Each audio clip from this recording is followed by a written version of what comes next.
யாக்கோபு நிருபம் 5வது அதிகாரத்தை நாம் கவனித்துக் கொண்டிருக்கிறோம். அதில் குறிப்பாக 16வது வசனம் இவ்விதமாக நமக்கு போதிக்கிறோம். யாக்கோபு நிருபம் 5வது அதிகாரம் 16வது வசனம், நீங்கள் சொஸ்தமடையும்படிக்கு உங்கள் குற்றங்களை ஒருவருக்கொருவர் அறிக்கையிட்டு ஒருவருக்காக ஒருவர் ஜெபம் பண்ணுங்கள். நீதிமான் செய்யும் ஊக்கமான வேண்டுதல் மிகவும் பலனுள்ளதாக இருக்கிறது என்று வேதம் சொல்லுகிறதை நாம் கவனிக்கிறோம். ஆக குறிப்பாக 2வது பகுதியை நாம் பல வாரங்களாக கவனித்துக் கொண்டிருக்கிறோம். நீதிமான் செய்யும் ஊக்கமான வேண்டுதல் மிகுந்த பலனுக்கு ஏதுவாக இருக்கிறது என்று வேதம் சொல்லுகிறதை நாம் கவனிக்கிறோம். ஆகினால what makes our prayer very powerful இல்லையா, பலனுக்கு ஏதுவானது என்று சொல்லும்பொழுது ஆங்கில மொழிபெயர்ப்பு சொல்லுகிறது, it makes tremendous power available, அதிகமான வல்லமையை வெளிப்படுத்தக்கூடியதாக இருக்கிறது என்று வேதம் சொல்லுகிறோம். அப்போது எது வல்லமையை வெளிப்படுத்தக்கூடியது என்று கேட்டால் பாருங்கள், தேவனோடு நமக்கு இருக்கக்கூடிய உறவு. அப்போ who is a riches man என்ற ஒரு கேள்வி கேட்போம் என்று சொன்னால், the one who is rightly related with God, தேவனோடு சரியான உறவில் இருக்கக்கூடியவன் தான் தேவனால் நீதிமானாக எண்ணப்படுகிறான் என்று வேதம் சொல்லுகிறோம். ஆபிரகாம் கர்த்தரை விசுவாசித்தான், அது அவனுக்கு என்னவாக எண்ணப்பட்டது? நீதியாக எண்ணப்பட்டது என்று வேதத்தில் நம்ம கவனிக்கிறோம். அப்போ நீதிமான் செய்யக்கூடிய ஊக்கமான ஜெபம் குறிப்பாக தேவனோடு சரியான உறவில் இருக்கக்கூடியவர். அந்த வார்த்தை மாத்திரம் எடுத்துக்கொள்வோம் என்று சொன்னால், தேவனோடு சரியான உறவில் இருக்கக்கூடியவன் எப்படி ஜெபிப்பான் என்பதே மிகப்பெரிய விசேஷமாக இருக்கிறதை நாம் கவனிக்கிறோம். ஆகினால அதை குறிப்பாக விசேஷமாக விளங்கிக் கொள்ள வேண்டும் என்று சொன்னால், சங்கீதம் 23 நாம் கவனித்து கொண்டிருக்கிறோம். அதில் முதல் வசனம் உறவை குறித்து சொல்லப்படுகிறது, 2வது வசனம் இளைப்பாறுதலை குறித்து சொல்லப்படுகிறது. ஆங்கில சொற்றொடர் பயன்படுத்த வேண்டும் என்று சொன்னால், first verse deals with relationship and second verse deals with resting in God, தேவனோடு இருக்கக்கூடிய அற்புதமான இளைப்பாறுதல். 3வது வசனம் தான் ரெஸ்டரேஷன் இருக்கிறோம் இல்லையா. 3வது வசனத்தில் அவரின் ஆத்மாவை தேற்றுகிறார். அந்த ரெஸ்டரேஷன் விளைவு தான் நீதியின் பாதையில் நம்ம என்ன செய்கிறார்? நடத்தக்கூடியவராக இருக்கிறார். ஆகினால இது ஒரு அற்புதமான தெய்வீகமான ஒரு கோர்வை.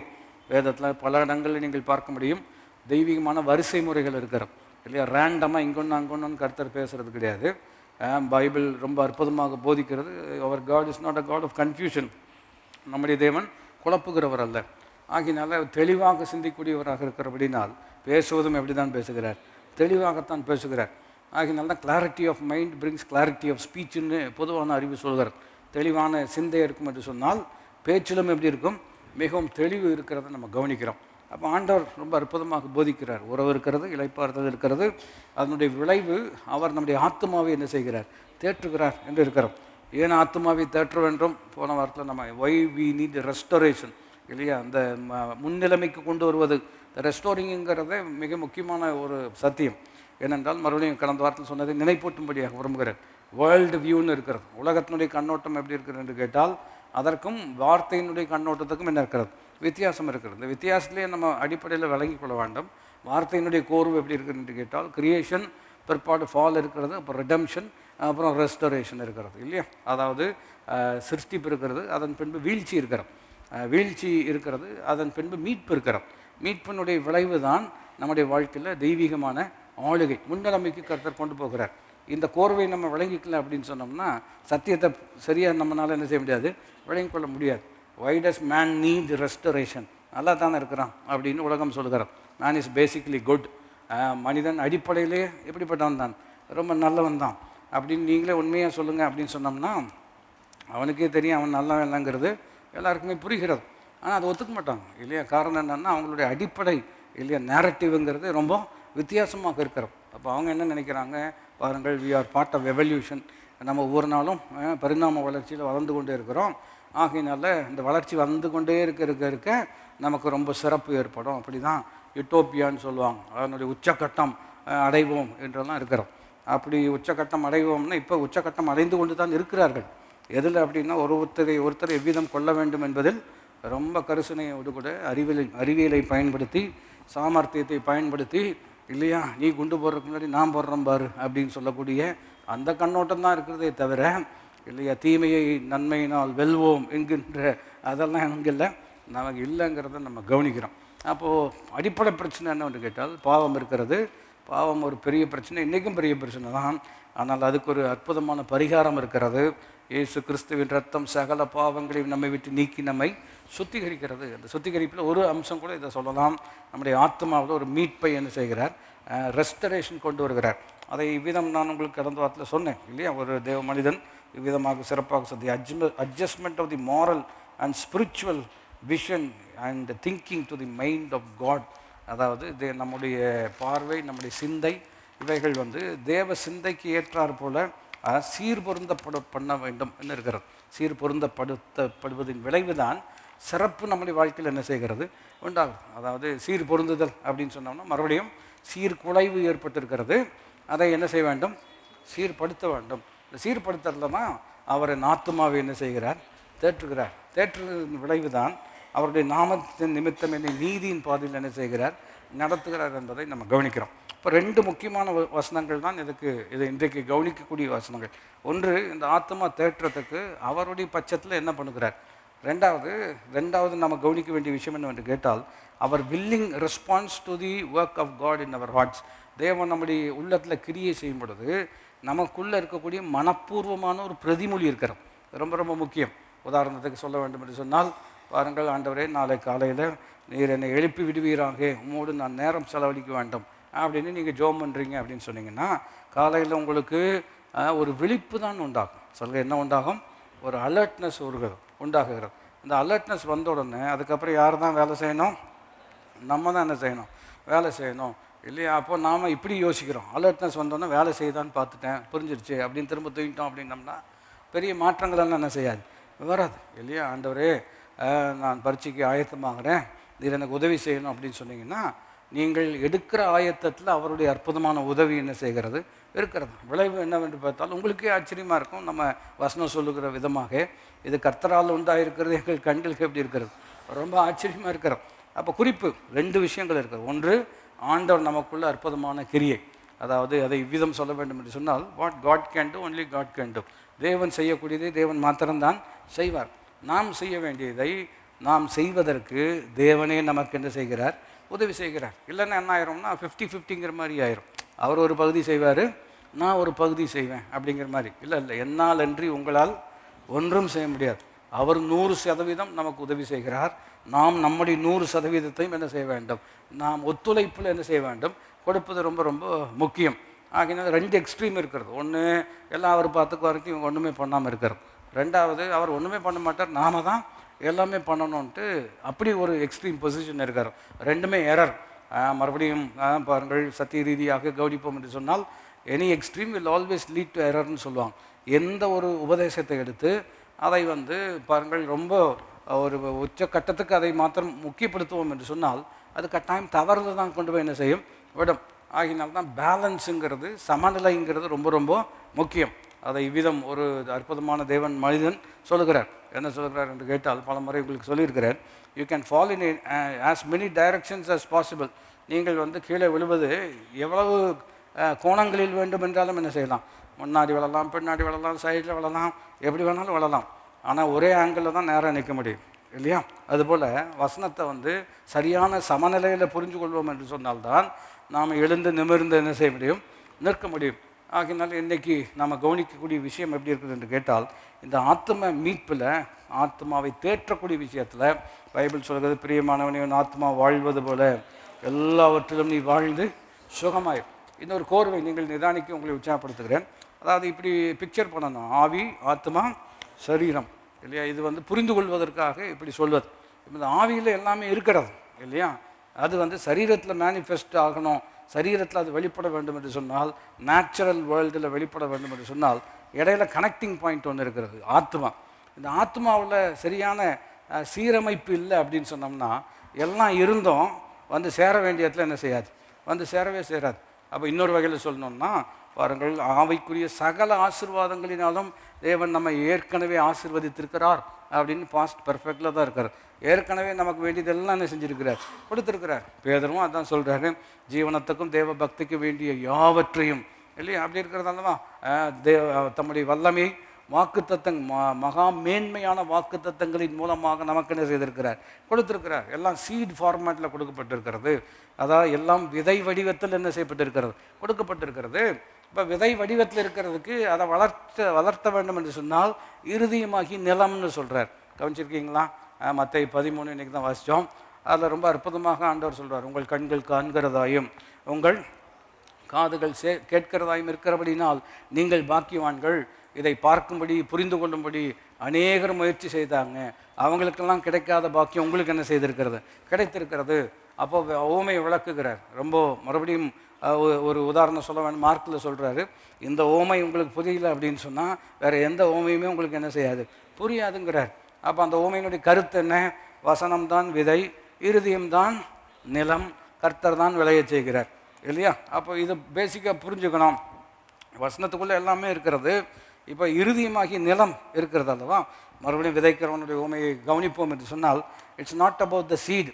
அது வசனத்தை குறித்ததான ஒரு ஊமை அல்ல, வார்த்தை விதை குறித்ததான ஊமை கிடையாது, இதயத்தை குறித்ததான ஒரு ஊமை இல்லையா? அந்த ஒவ்வொரு 4 விதங்களில் இதயங்கள் இருக்கிறோம். ஆகினால ஒரு பிரசங்கம் நம்ம பண்ணும் பொழுது உதாரணத்திற்கு 4 விதங்களில் மக்கள் என்ன செய்வார்கள்? கேட்பார்கள். ஒரு பிரசங்கியார் சொன்னது எனக்கு நினைவுக்கு வருகிறது. If you do not understand the different kinds of soil you will doubt the சீடுன்னு சொன்னார் இல்லையா? நிலத்தினுடைய வித்தியாசம் புரியாவிட்டால் விதையின் மீது நமக்கு என்ன வந்துவிடும்? சந்தேகம். விதையின் மீது சந்தேகப்பட வேண்டிய அவசியமே கிடையாது. இது அழிவில்லாத வித்து, இன்கரப்டபிள் சீடுன்னு இருக்கிறது அல்லவா? இது எப்படிப்பட்ட வித்துங்க? அழிவில்லாத. It will never loose it's power. இன்றைக்கி இந்த பைபிள் இன்றைக்கி மூடி வச்சுட்டு 1000 வருஷம் கழித்து ஒருவர் இந்த வேதத்தை திறந்து பேசுவார் என்று சொன்னால் இதே வல்லமை அன்றைக்கும் என்ன செய்யும்? வெளிப்படக்கூடியதாக இருக்கார். அப்போ நிலத்தில் தான் பிரச்சனை, நிலமாகிய நம்முடைய ஆத்மாவில் தான் நமக்கு பிரச்சனை இருக்கிறது. அப்போ முதல் நிலையில் கவனிக்கிறோம். கேட்குறாங்க, கேட்டுட்டு பெருசாக புரிந்து கொள்வதற்கு என்ன எடுக்கலை? முயற்சி எடுக்கலை. அப்படி சர்ச்சுக்கு வந்தீங்களா? வந்தோம். மெசேஜ் கேட்டிங்களா? கேட்டோம். என்ன மெசேஜ்? எப்பவும் போல தான் கொடுத்தாரு, நல்லா தான் கொடுத்தாரு, அவ்வளோதான். அதுக்கு மேலே அவங்ககிட்ட ஒன்றுமே இல்லையா? கிளாஸில் எல்லாம் நம்ம ஞாபகம் இருக்கிறது, children did you understand? Yes miss அப்படிம்பாங்களவா? அது மாதிரி ஒரு ஆமீன்னு சொல்லுங்கள் அப்படின்னா ஆமீன்னு சொல்லிடுவாங்க. நான் சொல்லுவேன், புரிகிறது தான். எதுக்கு சொன்னீங்க? சொல்ல சொன்னீங்க, சொன்னோம், அவ்வளோதான். அது வரைக்கும் ஒன்றும் தப்பில்லை இல்லையா? அந்த மாதிரி ஒரு நல்ல ஒரு ஒரு கீழ்ப்படிதல் இருக்கிறதுக்காக சந்தோஷப்படுறோம். பட் தென் அகேன் இல்லையா, விஷயம் புரியணுங்கிறது ரொம்ப ரொம்ப முக்கியம். 2வது, வசனத்தின் நிமித்தம் ஒரு பிரச்சனை வருகிறது இல்லையா? இன்றைக்கி வசனத்தின் நிமித்தம் தான் பிரச்சனை வருகிறது இல்லையா? தீர்ப்பு சொல்லப்படுகிறது உலகத்தில் பல விதங்களில். நம்ம விஷயங்களெல்லாம் பேப்பர் படிக்கிற ஆளாக இருந்தீங்கன்னா நீங்கள் நான் சொல்வதெல்லாம் நீங்கள் என்ன செய்ய முடியும்? புரிந்து கொள்ள முடியும் இல்லையா? அப்போது வசனத்தின் நிமித்தம் தான். இந்த வசனம் இல்லை அப்படின்னா ஒவ்வொருத்தருமே இல்லை, அவங்களுக்கு நமக்கு என்ன கிடையாது? வித்தியாசமே கிடையாது. இந்த வித்தியாசத்தினால தான் உங்களுக்கு இது இல்லை அது இல்லைன்னு சொல்லக்கூடிய ஒரு நிர்பந்தம் ஏற்படுகிறது. ஆகையினால நான் உங்களுக்கு சொல்லுகிறேன், வாருங்கள், சாதியினால் வரக்கூடிய சலுகையை பார்க்கிலும் சத்தியத்தினால் வரக்கூடிய ஸ்லாக்கியம் பெரிது. ஆமேன்னு சொன்னவர்கள் வாழ்க. இன்னும் மற்றவங்க ப்ராசஸ் பண்ணுறீங்கன்னு நம்புகிறேன். நான் சொல்ல விளங்கிக் கொள்ள முடிகிறதா? இதனால் வரக்கூடிய சலுகையை பார்க்கிலும் இதனால் வரக்கூடிய ஸ்லாக்கியம் இருக்கிறது அல்லவா, அது மேல். அதனால் வரக்கூடிய சலுகை சில பர்சன்டேஜ், இதனால் வரக்கூடிய சலுகை 100%. எத்தனை பேர் புரிந்தாமேன்னு அது சொல்ல முடியும்? இதை புரிஞ்சுக்கல அப்படின்னு சொன்னோம்னா, ஐயோ நமக்கு அப்படி பண்ணுறாங்க இப்படி பண்ணுறாங்க, இப்போ ஒரு கேட்டகரி சொல்லியிருக்கிறாங்க, அடுத்து எல்லா கேட்டகரிக்கும் அப்படி கொண்டு வந்துட்டாங்கன்னா நான் சொல்ல விளங்கிக் கொள்ள முடிகிறதா? இப்போ ஒன்றில் தானே ஆரம்பிச்சிருக்கேன், என் நாமத்தின் நிமித்தம் எல்லாராலும் பகைக்கப்படுவீர்கள். அப்படி தானே இருக்கிறது. வெறும் ஒரு விஷயம் கிடையாது. இது வாழை பிடிச்சி பார்க்குற மாதிரி தான். ஒரு விதத்தில் பல காரணங்கள் அவர்கள் வைத்திருக்கிறார்கள், அதை நம்ம குறையாக சொல்ல முடியாது. ஆனால் நான் சொல்லுகிறேன், சத்தியத்தினால் வரக்கூடிய ஸ்லாக்கியங்கள் இருக்கிறது அல்லவா, உன்னை வாளாக்காமல் தலையாக்குவேன். உங்களுக்கு 2%, உங்களுக்கு 3%. அப்படின்னு ஆண்டவர் எதுவும் சொல்லியிருக்கிறாரா? இல்லைங்களா? நாம் அனுபவிப்பதற்காக சகலவித நன்மைகளையும் நமக்கு சம்பூர்ணமாய் கொடுக்குற ஜீவனுள்ள தேவன். அதனால தான் சத்தியத்தை அறிந்து கொள்வது ரொம்ப ரொம்ப முக்கியம். பாருங்கள், அதில் அந்த தீர்ப்பில் ஒரு அற்புதமான வார்த்தை சொல்கிறார். அதுக்காகவே அவரை மெச்சுக்கொள்ள வேண்டும் இல்லையா? என்ன சொல்கிறாங்க? Christian theology does not accept நார் இன்கார்பரேட் த சிஸ்டம்னு சொல்கிறார். நான் சொல்கிறது எத்தனை பேர்? ஒரு அந்நிய மனிதன் இல்லையா, வேதத்தை இதற்காகவே படித்திருக்கிறார். அவர் சொல்கிறார், the height of Christian theology does not recognise or incorporate the whole caste சிஸ்டம்னு சொல்கிறார். அது என்ன சொல்கிறாருன்னா, கிறிஸ்தவ உபதேசமே இந்த சாதியை ஏற்றுக்கொள்வதும் இல்லை, இதை அங்கீகரிப்பதும் இல்லை, இதை உள்வாங்குவதும் இல்லை. அப்படி ஒரு வேதம் இருக்கிறது அப்படின்னு சொல்கிறார். மற்ற நம்மெல்லாம் அல்லையிலேயே சொல்லியிருக்கணும். ஏன்னா நமக்கு விளங்காததெல்லாம் அவர்களுக்கு என்ன செய்திருக்கிறது? விளங்கி இருக்கிறது. ஆபிரகாம் என்ன? ஆபிரகாம் நான் சொல்ல விளங்கிக்கொள்ள முடிகிறதா? ஆபிரகாம்லாம் கரெக்டு தான். ஆபிரகாமின் ஆசீர்வாதம் யார் மூலமாக தான் வருகிறது? சப்ஜெக்ட்டுக்கே வந்துடும். அதுதான் நம்ம ரொம்ப நல்லது. நான் சொல்ல விளங்கிக் கொள்ள முடிகிறேன். மறுபடியும் சப்ஜெக்ட் ஓரியன்டேட்டட் தான். ஏன்னா விளங்கி கொள்ளல, ஆத்மாவில் தான் பிரச்சனை. ஆவியில் எல்லாமே இருக்குது, இந்த புரிஞ்சு கொள்ளுதல் சரியாக இல்லாமல் இருக்கிறதுனால அடுத்த நிலைக்கு அது என்ன செய்வதில்லை, வராமலேயே இருக்கிறோம். ப்ராசஸ் பண்ணுறது, உதாரணத்துக்கு நீங்கள் என்னை பார்த்து ஒரு விஷயம் சொல்கிறீங்க, நீங்கள் சொல்கிறதே எனக்கு புரியல அப்படின்னு சொன்னோம்னா நான் எப்படி அதை செய்வேன்? என்னால் செய்வதற்கு வாய்ப்பே இல்லை இல்லையா? என்னையே பார்க்குறீங்க அப்படின்னா நான் உங்களை பார்த்துட்டே தான் இருக்கிறேன், ஆனால் ரெஸ்பாண்டே பண்ணல. நான் சொல்ல விலையும் கொள்ள முடிக்கிறேன், அப்புறம் கையெல்லாம் முன்னாடி ஆட்டுறீங்க, அப்போ நான் கேட்குறேன் கையில் பிரச்சனையா அப்படின்னு கேட்குறேன், நான் சொல்ல விலையும் கொள்ள முடிகிறதா? இப்படியே யோசிச்சிங்கன்னா சவாலாக தான் இருக்கிறது. ஏன் இதை இப்படி உங்களுக்கு சொல்கிறேன் என்று கேட்டால், வசனம் இருக்கிறது, இந்த 4 விதம் மக்களும் கேட்டார்கள் கேட்டார்கள் கேட்டார்கள். கேட்டார்கள், புரிந்து கொள்ளவில்லை. கேட்டார்கள், பிரச்சனை வந்தான்னு ஓடி போனார்கள். கேட்டார்கள், இதையும் கேட்டார்கள் அதையும் கேட்டார்கள், அதனால் வாய்க்கல. கடைசியில் கேட்டார்கள் இல்லையா, புரிந்து கொண்டார்கள், பொறுமையுடன் காத்து கொண்டார்கள், கடைசியில் பலன் கொடுத்தார்கள். எத்தனை பேருக்கு நான் சொல்வது புரிகிறது? இப்படி தான் வாழ்க்கையில் மாற்றங்கள் வரும்.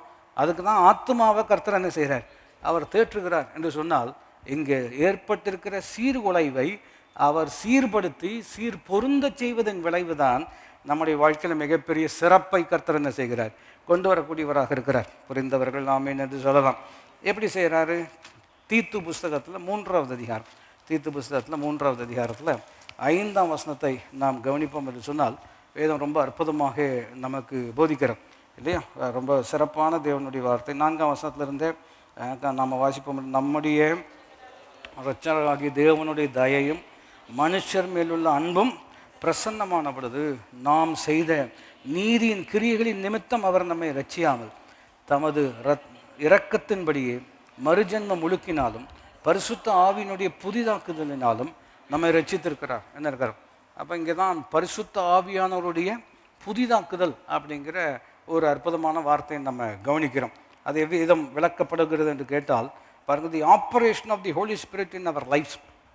பரிசுத்த ஆவியானவருடைய நம்முடைய உள்ளத்தில் அவருடைய அனுக்கிரகம் இருப்பது இல்லையா? இதை இன்னும் எளிமைப்படுத்த வேண்டும் என்று சொன்னால், இப்போ பிதா ஒருவனை இழுத்து கொள்ளாவிட்டால் ஒருவனும் தானாக என்னிடத்தில் என்ன செய்ய முடியாது, வர முடியாது. அவர் 2வது பரிசுத்த ஆவியானவர் பாவத்தை குறித்தும் நீதி குறித்தும் உணர்த்துகிறார் இல்லையா? அப்போ அவர் பிதா இழுத்து கொள்கிறார், பரிசுத்த ஆவியானவர் என்ன செய்கிறார், உணர்த்துகிறார். உணர்த்தப்பட்டு இழுக்கப்பட்டு கிறிஸ்துவனிடம் வரும் பொழுது கிறிஸ்து என்ன பண்ணுகிறார் என்றால், நம்முடைய பாவங்களை தன்மையில் ஏற்றுக்கொண்டு அவருடைய நீதியை நமக்கு என்ன செய்கிறார், தருகிறார். அப்போ ரட்சிப்பு நம்முடைய வாழ்க்கையில் வருவதற்கு திருத்துவம் இணைந்து என்ன செய்கிறார்கள், திருத்துவ தேவன் இணைந்து கிரியை செய்ததின் விளைவு தான் இன்றைக்கு நீங்களும் நானும் ஆலயத்தில் என்ன செஞ்சுருக்கிறோம், உட்காந்துருக்கிறோம். அதில் ஒரு முக்கிய அம்சம் தான் நம்ம கவனிக்கிறோம், பரிசுத்த ஆவியானவருடைய புதிதாக்குதல், by the renewing of the holy ஸ்பிரிட்னு இருக்கிறோம். இந்த ரினியூவல் எங்கே நடைபெறுகிறது? இன்றைக்கும் அது தொடர்ந்தேச்சியாக நம்முடைய வாழ்க்கையில் கர்த்தர் செயல்படுத்தி கொண்டு தான் இருக்கிறார். எபேசியர்கள் நிருபத்துக்கு போகும் பொழுது தான் இங்கு அதனுடைய விளக்கம் இங்கு சொல்லப்படுகிறோம். எபேசியர்கள் நிருபம் 4வது அதிகாரத்தில் நீங்கள் கவனிப்பீர்கள் என்று சொன்னால் 23ஆம் வசனத்தில் நாம் அதை வாசிக்க முடியும். மறுபடியும் பாருங்கள், நம்முடைய கிரியைகளினால் அல்ல, அவருடைய இரக்கத்தின்படி நாம் ரட்சிக்கப்பட்டிருக்கிறோம். It's a continuous process. ரட்சிக்கப்பட்டிருக்கிறீர்கள், ரட்சிக்கப்படுகிற நமக்கு முடிவு பரியந்த நிலை நிற்கிறவனே ரட்சிக்கப்படுவான். 3 நிலையுமே வேதம் நமக்கு என்ன செய்கிறது, போதிக்கிறோம். அப்படிப்பட்ட நிலையில் 22 அந்தபடி முந்தின நடக்கைக்குரிய மோசம் போக்கும் இச்சைகளாலே கெட்டுப்போகிற பழைய மனுஷனை நீங்கள், அதை முன்பு சொன்னேன் இல்லையா, அவரும் செய்கிறாரு, நாமும் என்ன செய்ய வேண்டும், கலைந்து. இன்னும் ஒரு ரொம்ப எளிமையான விஷயம் என்னவென்று கேட்டால் பாருங்கள், விசுவாசிக்கிறது யார் தான் பண்ணணும், எல்லாம் அவர் பார்த்துக்குவார். மறுபடியும் என்னோடு சிந்திக்க வேண்டும், எல்லாம் அவர் பார்த்துக்குவார்னா உங்களுக்காக அவரை விசுவாசிப்பாரா, இல்லை அவரை நீங்கள் விசுவாசிக்கணுமா? நாம தான் என்ன செய்யணும். அந்த விசுவாசம் நமக்குள் வருவதற்கு அவர் என்ன பண்ணுகிறார் என்று கேட்டால், விசுவாசம் எதனால் வரும், அவர் பேசினாரு, நீங்கள் கேட்டிங்கனாலே உங்களுக்குள்ள விசுவாசம் வந்துடும். நான் சொல்வது எத்தனை பேர் புரிந்து கொள்ள முடியும்? ஒன்லி பிலீவ்னு சொல்லும் பொழுது, இந்த only believe I have to do it. அந்த விசுவாசிக்கிறது யார் தான் பண்ணணும், நான் தான் பண்ணணும். அதை செய்வதற்கு அவர் என்ன பண்ணுகிறார், அந்த வார்த்தை என்ன செய்கிறார், சொல்லுகிறார். அதே நிலையில் நீங்கள் கவனிப்பீர்கள் என்று சொன்னால், அந்தபடி முந்தின நடக்கைக்குரிய மோசம் போக்கும் இச்சைகளாலே கெட்டுப்போகிற பழைய மனுஷனை நீங்கள் களைந்து போட்டு, இல்லையா? எப்படி களையிறது? ரொம்ப எளிமையான விஷயம். பொதுவான உதாரணம் கவனிச்சிருக்கிறோம். பழசை கழட்டிட்டு புதுசு போடுறது இப்போ துணி அப்படின்னா நம்ம புரிஞ்சுக்கிறோம். ஆனால் இந்த களைந்து தரித்துங்கிறது எங்கே நடக்கணும், மைண்டில் தான் நடக்கிறது இல்லையா? அதனால தான் சொன்னோம், அதாவது பொதுவான உதாரணம் சொல்லும்பொழுது முன்பு பின்பு ஃபோட்டோ போடுவாங்க இல்லையா, அது போட முடியாது. கிறிஸ்தவங்கள் முன்னே இருந்த ஃபோட்டோவும் பின்னர் இருந்த ரெண்டும் இப்படி தான் இருப்பாங்க, ஒன்றா தான் இருப்பாங்க. மாற்றம் எங்கே வருகிறது என்று கேட்டால் தோற்றத்தில் அல்ல, மனதில் தான் என்ன கொண்டு வருகிறார்? மாற்றம் கொண்டு வர்றார். அப்போ எப்படி கலைந்து போடுறது, எப்படி தரித்து கொள்வது அப்படின்னு ஒரு கேள்வி கேட்பீர்கள் என்று சொன்னால் 23ஆம் வசனத்தில் கவனிக்கிறோம். உங்கள் உள்ளத்தில் புதிதான ஆவி உள்ளவர்களாகி மெய்யான நீதியிலும் பரிசுத்தத்திலும் தேவனுடைய சாயலாக சிருஷ்டிக்கப்பட்ட புதிய மனுஷனை என்ன செய்ய வேண்டும்?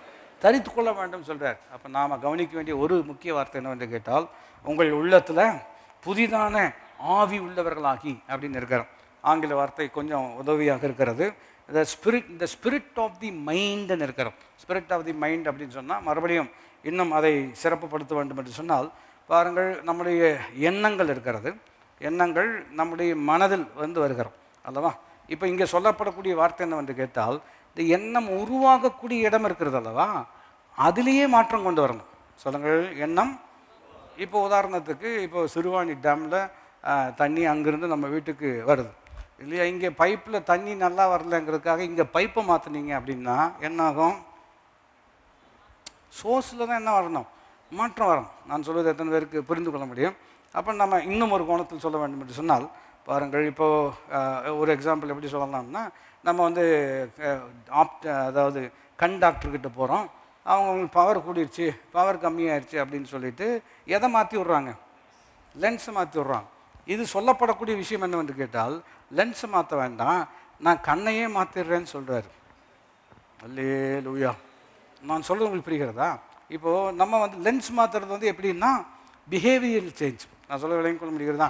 இது பைபிள் ஸ்டடியாக இருக்கிறதுனால நீங்கள் எல்லாரும் சிந்திக்கிறவர்களாக இருக்கிறபடினால் சொல்லுகிறேன். பிஹேவியரல் சேஞ்ச் அப்படின்னு சொன்னால் கண்ணாடி மாத்திர மாதிரி. சொல்லுங்கள், என்ன பிஹேவியரல் சேஞ்சுன்னு உங்களுக்கு புரிகிறதா? அமைதியாரு, கையை கட்டு, வாய் மேலே கை வை அப்படின்னு சொன்னால் அவங்க எல்லாமே செய்வாங்க. இந்த சைடு பார்த்தீங்கன்னா கொக்கானி காமிச்சிட்டு அப்படி. நான் உங்களுக்கு புரிகிறதா? ஏன்னா அவனுக்கு பிஹேவியர் சேஞ்ச் இருக்கிறது, தன்மையில் மாற்றம் கிடையாது. எதில் மாற்றம் கிடையாதுங்க? தன்மையில். அப்போது கிறிஸ்தவத்தில் என்ன இருக்குது என்று கேட்டால், இட்ஸ் நாட் அதாவது ஆல்ட்ரிகேஷன் ஆஃப் பிஹேவியர். அதாவது தன்மையில் எப்படி சொல்ல வேண்டும் என்று கேட்டால் பிஹேவியரல் சேஞ்ச் கிடையாது. அது மாத்திரம் அது ஒரு வெளிப்பாடு. அதாவது உள்ளத்துக்குள்ள மாற்றத்தை கர்த்தர் ஏற்படுத்துவதின் விளைவு செயலில் அது என்ன செய்கிறது? வெளிப்படுகிறது. அதனால நான் முன்பு சொன்ன உதாரணம் சரியாக இருக்கிறதுன்னு நினைக்கிறேன். கண்ணாடி மாற்றுறது இல்லை, கர்த்தர் எதை மாற்றி விட்றாரு? கண்ணையை மாற்றி விட்டுறார். நான் சொல்வது எத்தனை பேருக்கு புரிகிறது? அதுபோல் சிந்தையை நீங்கள் வேறு விதமாக சிந்திக்க வேண்டும். நீங்கள் வேறு விதம் அப்படி சிந்திக்கக்கூடாது அப்படின்னு சொல்கிறதெல்லாம் புரியுது. என்னங்க பண்ணுறது? அது அப்படி தான் வருது. நான் சொல்வது எத்தனை பேருக்கு புரிகிறது? இல்லை, நீங்கள் அப்படி சிந்திக்கக்கூடாது. சரி, நீங்கள் சொல்கிறது எனக்கு புரியுது, ஆனால் என் சிந்தையே எப்படி தான் வருது? சர்ச்சுக்குள்ளே உட்காந்துக்கும் போதும் கண்ட சிந்தையாக வருது. வெளியில் போனால் என்ன செய்ய மாட்டேங்குது? வரமாட்டேங்குது. நான் வெளியில் போனால் சர்ச்சுக்குள்ளே போகணுன்னு என்ன வருது? சர்ச்சுக்குள்ளே போனோன்னு வெளியில் போகணுன்னு என்ன வருது? எத்தனை நேரம் வாசப்படியிலே நிற்கலாம்? நான் சொல்ல உங்களுக்கு புரிகிறதா? ரெண்டும் கட்டானாவும் என்ன செய்ய முடியாது. இந்த இந்த இந்த சவால் புரிகிறதா உங்களுக்கு? அப்போ இங்கே பைபிள் என்ன சொல்லுகிறது என்று கேட்டால், பாருங்கள், அதை ஆங்கிலத்தில் சொல்ல வேண்டும் என்று சொன்னால், under the controlling power of the Holi spirit. ஒருவர் ரொம்ப அற்புதமாக சொல்கிறாரு, the holy spirit directs the mind and the energies God word அப்படின்னு சொல்கிறார். இப்போ அதான் பரிசுத்த ஆவியானவர் நமக்குள்ளே கிரியை செய்து நம்முடைய சிந்திக்கிற கோணம் இருக்கிறது அல்லவா, அதை தெய்வத்துக்கு நேராக என்ன செய்கிறார்? திருப்பி விடுகிறார். இந்த திருப்பி விடுறது நீங்களும் நாம முயற்சி எடுத்தோம்னா ஒரு அளவுக்கு செய்ய முடியும், ஆனால் பூரணமாக நம்மளால் செய்ய முடியவே முடியாது. எத்தனை பேர் புரிந்தாமே? அதனால தான் என்ன சொல்லுவாங்க, ஒரு சில நாள் நல்லா இருக்குங்க, ஆனால் எல்லா நாளும் அப்படி இல்லை. சில நேரத்தில் அதை ஜெயிக்க முடியுது, ஆனால் நிறைய நேரத்தில் அதில் தான் தோல்வி இருக்கிறது. காரணம் என்னவென்று கேட்டால், கிறிஸ்தவம் சுய முயற்சி அல்ல, இது தேவ கிருபை. அப்போ தேவ கிருபை இருக்குனாலும் உங்கள் பக்கத்தில் முயற்சியே இல்லையா? கிருபை இருக்கிறபடினால் முயற்சி செய்கிறோம். நான் சொல்கிற வித்தியாசம் விளங்கி கொண்டால் தான் ஜெயிக்க முடியும். கிருபை இருக்கிறபடினால் தான் என்ன செய்கிறோம்? முயற்சி செய்கிறோம். என்னை பலப்படுத்துகிற கிறிஸ்துவினாலே எல்லாவற்றையும். அப்போ என்னை பலப்படுத்துகிற கிறிஸ்து இருக்கிறபடினால் நான் ஒன்றும் செய்ய வேண்டிய அவசியம் இல்லை அப்படிங்கிறது தவறு. என்னை பலப்படுத்துகிற கிறிஸ்துவினாலே எல்லாவற்றையும் நான் செய்ய எனக்கு அவர் பலனாக இருக்கிறார். எத்தனை பேர் புரிந்தாமேன் என்று சொல்ல முடியும்? இப்போ பரிசுத்த ஆவியானவர் என்ன பண்ணுகிறார் என்று கேட்டால், நம்முடைய சிந்தையினுடைய ஊற்றில் என்ன செய்கிறார்? மாற்றம் கொண்டு வர்றார். அந்த மாற்றம் கொண்டு வரும் பொழுது அந்த மாற்றத்தை தக்க வைப்பது நம்முடைய பட்சத்தில் இருக்கக்கூடிய சில பொறுப்புகளும் என்ன செய்கிறோம் இருக்கிறோம். எத்தனை பேருக்கு நான் சொல்வது புரிந்து கொள்ள முடியும்? மறுபடியும் அந்த வார்த்தையை வாசிப்பது நல்லது என்று நம்புகிறேன். உங்கள் உள்ளத்தில் புதிதான ஆவி உள்ளவர்களாகி, இல்லையா, த ஸ்பிரிட் ஆஃப் தி மைண்டுன்னு இருக்கிறோம் இல்லையா, being renewed in the spirit of your mind அப்படின்னு சொல்லும் பொழுது இந்த மனதை இயக்கக்கூடிய அந்த நிலையில் தேவன் அற்புதமான ஒரு மாற்றத்தை என்ன செய்கிறார், உண்டு பண்ணுகிறார். உதாரணத்தை இவ்விதம் சொல்லுவதும் சிறப்பாக இருக்கும். கிறிஸ்து இயேசுவில் இருந்த சிந்தையே உங்களிடம் இருக்க கிடவது அப்படின்னு சொல்கிறாரா. பவுல் இன்னொருத்தில் சொல்கிறாரு, எங்களுக்கோ கிறிஸ்துவின் சிந்தை உண்டாயிருக்கிறது என்று சொல்கிறார். வாசிச்சிருக்கீங்களா? 1 Corinthians 2 கடைசி எல்லாருக்கும் வசனம் தெரியும். பிலிப்பியர் 2:5 நம்ம கவனிக்கிறோம். கிறிஸ்து let us have the same mind that was in Christ ன்னு இருக்கிறார். கிறிஸ்து இயேசுவில் இருந்த அதே சிந்தை உங்களில் இருக்கட்டும் அப்படின்னு சொல்கிறார். சரி, இருக்கட்டும். எப்படி அது எங்களுக்குள்ள? பவுல் இன்னொரு வசனம் சொன்னார் அல்லவா, எங்களுக்கோ கிறிஸ்துவின் சிந்தை உண்டாயிருக்கிறது என்று சொல்கிறார்.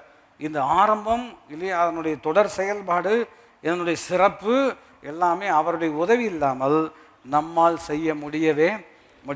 அதனால தான் அவருடைய கிருபை நமக்கு மிகவும் மிகவும் தேவை. அப்போ இதை இன்னும் ஒரு கோணத்தில் சொல்ல வேண்டும் என்று சொன்னால், நம்ம முன்பு கவனித்தது தான். இப்போ நம்ம ஸ்மார்ட் ஃபோன் வச்சுருக்கிறோம் இல்லையா. ஸ்மார்ட் ஃபோன் வச்சுருக்கும்போது அதில் செட்டிங்ஸ்னு தனியான வச்சுருக்குறாங்க, ஒரு அம்சம் வச்சுருக்குறாங்க. நீங்கள் எந்த மாற்றம் கொண்டு வரணுன்னாலும் எங்கே போய் மாற்றணும் இல்லையா.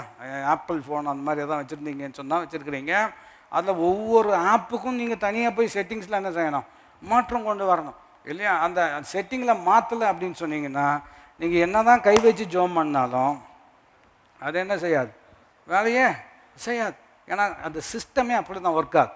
எப்படி செட்டிங்கில் போய் மாற்றணுமோ நம்ம மைண்டு செட்டிங்கில் மாற்றணும் இல்லையா. எப்படி மாற்றணும் இல்லையா, நானே மாற்றிக்கிட்டேன்னா அவர் எனக்கு தேவையே இல்லை. அதனால தான் எங்கே மனம் இருக்கிறதோ அங்கே மார்க்கம் இருக்கிறதுன்னு உலகம் சொல்கிறாங்களவா. எனக்கு மனமெல்லாம் இருக்கிறது, மார்க்கம் இருக்குதுன்னு எனக்கு தெரியும், ஆனால் மாறுவதற்கான பலன்தான் என்னிடம் இல்லைங்கிறது தான் உண்மை நிலை.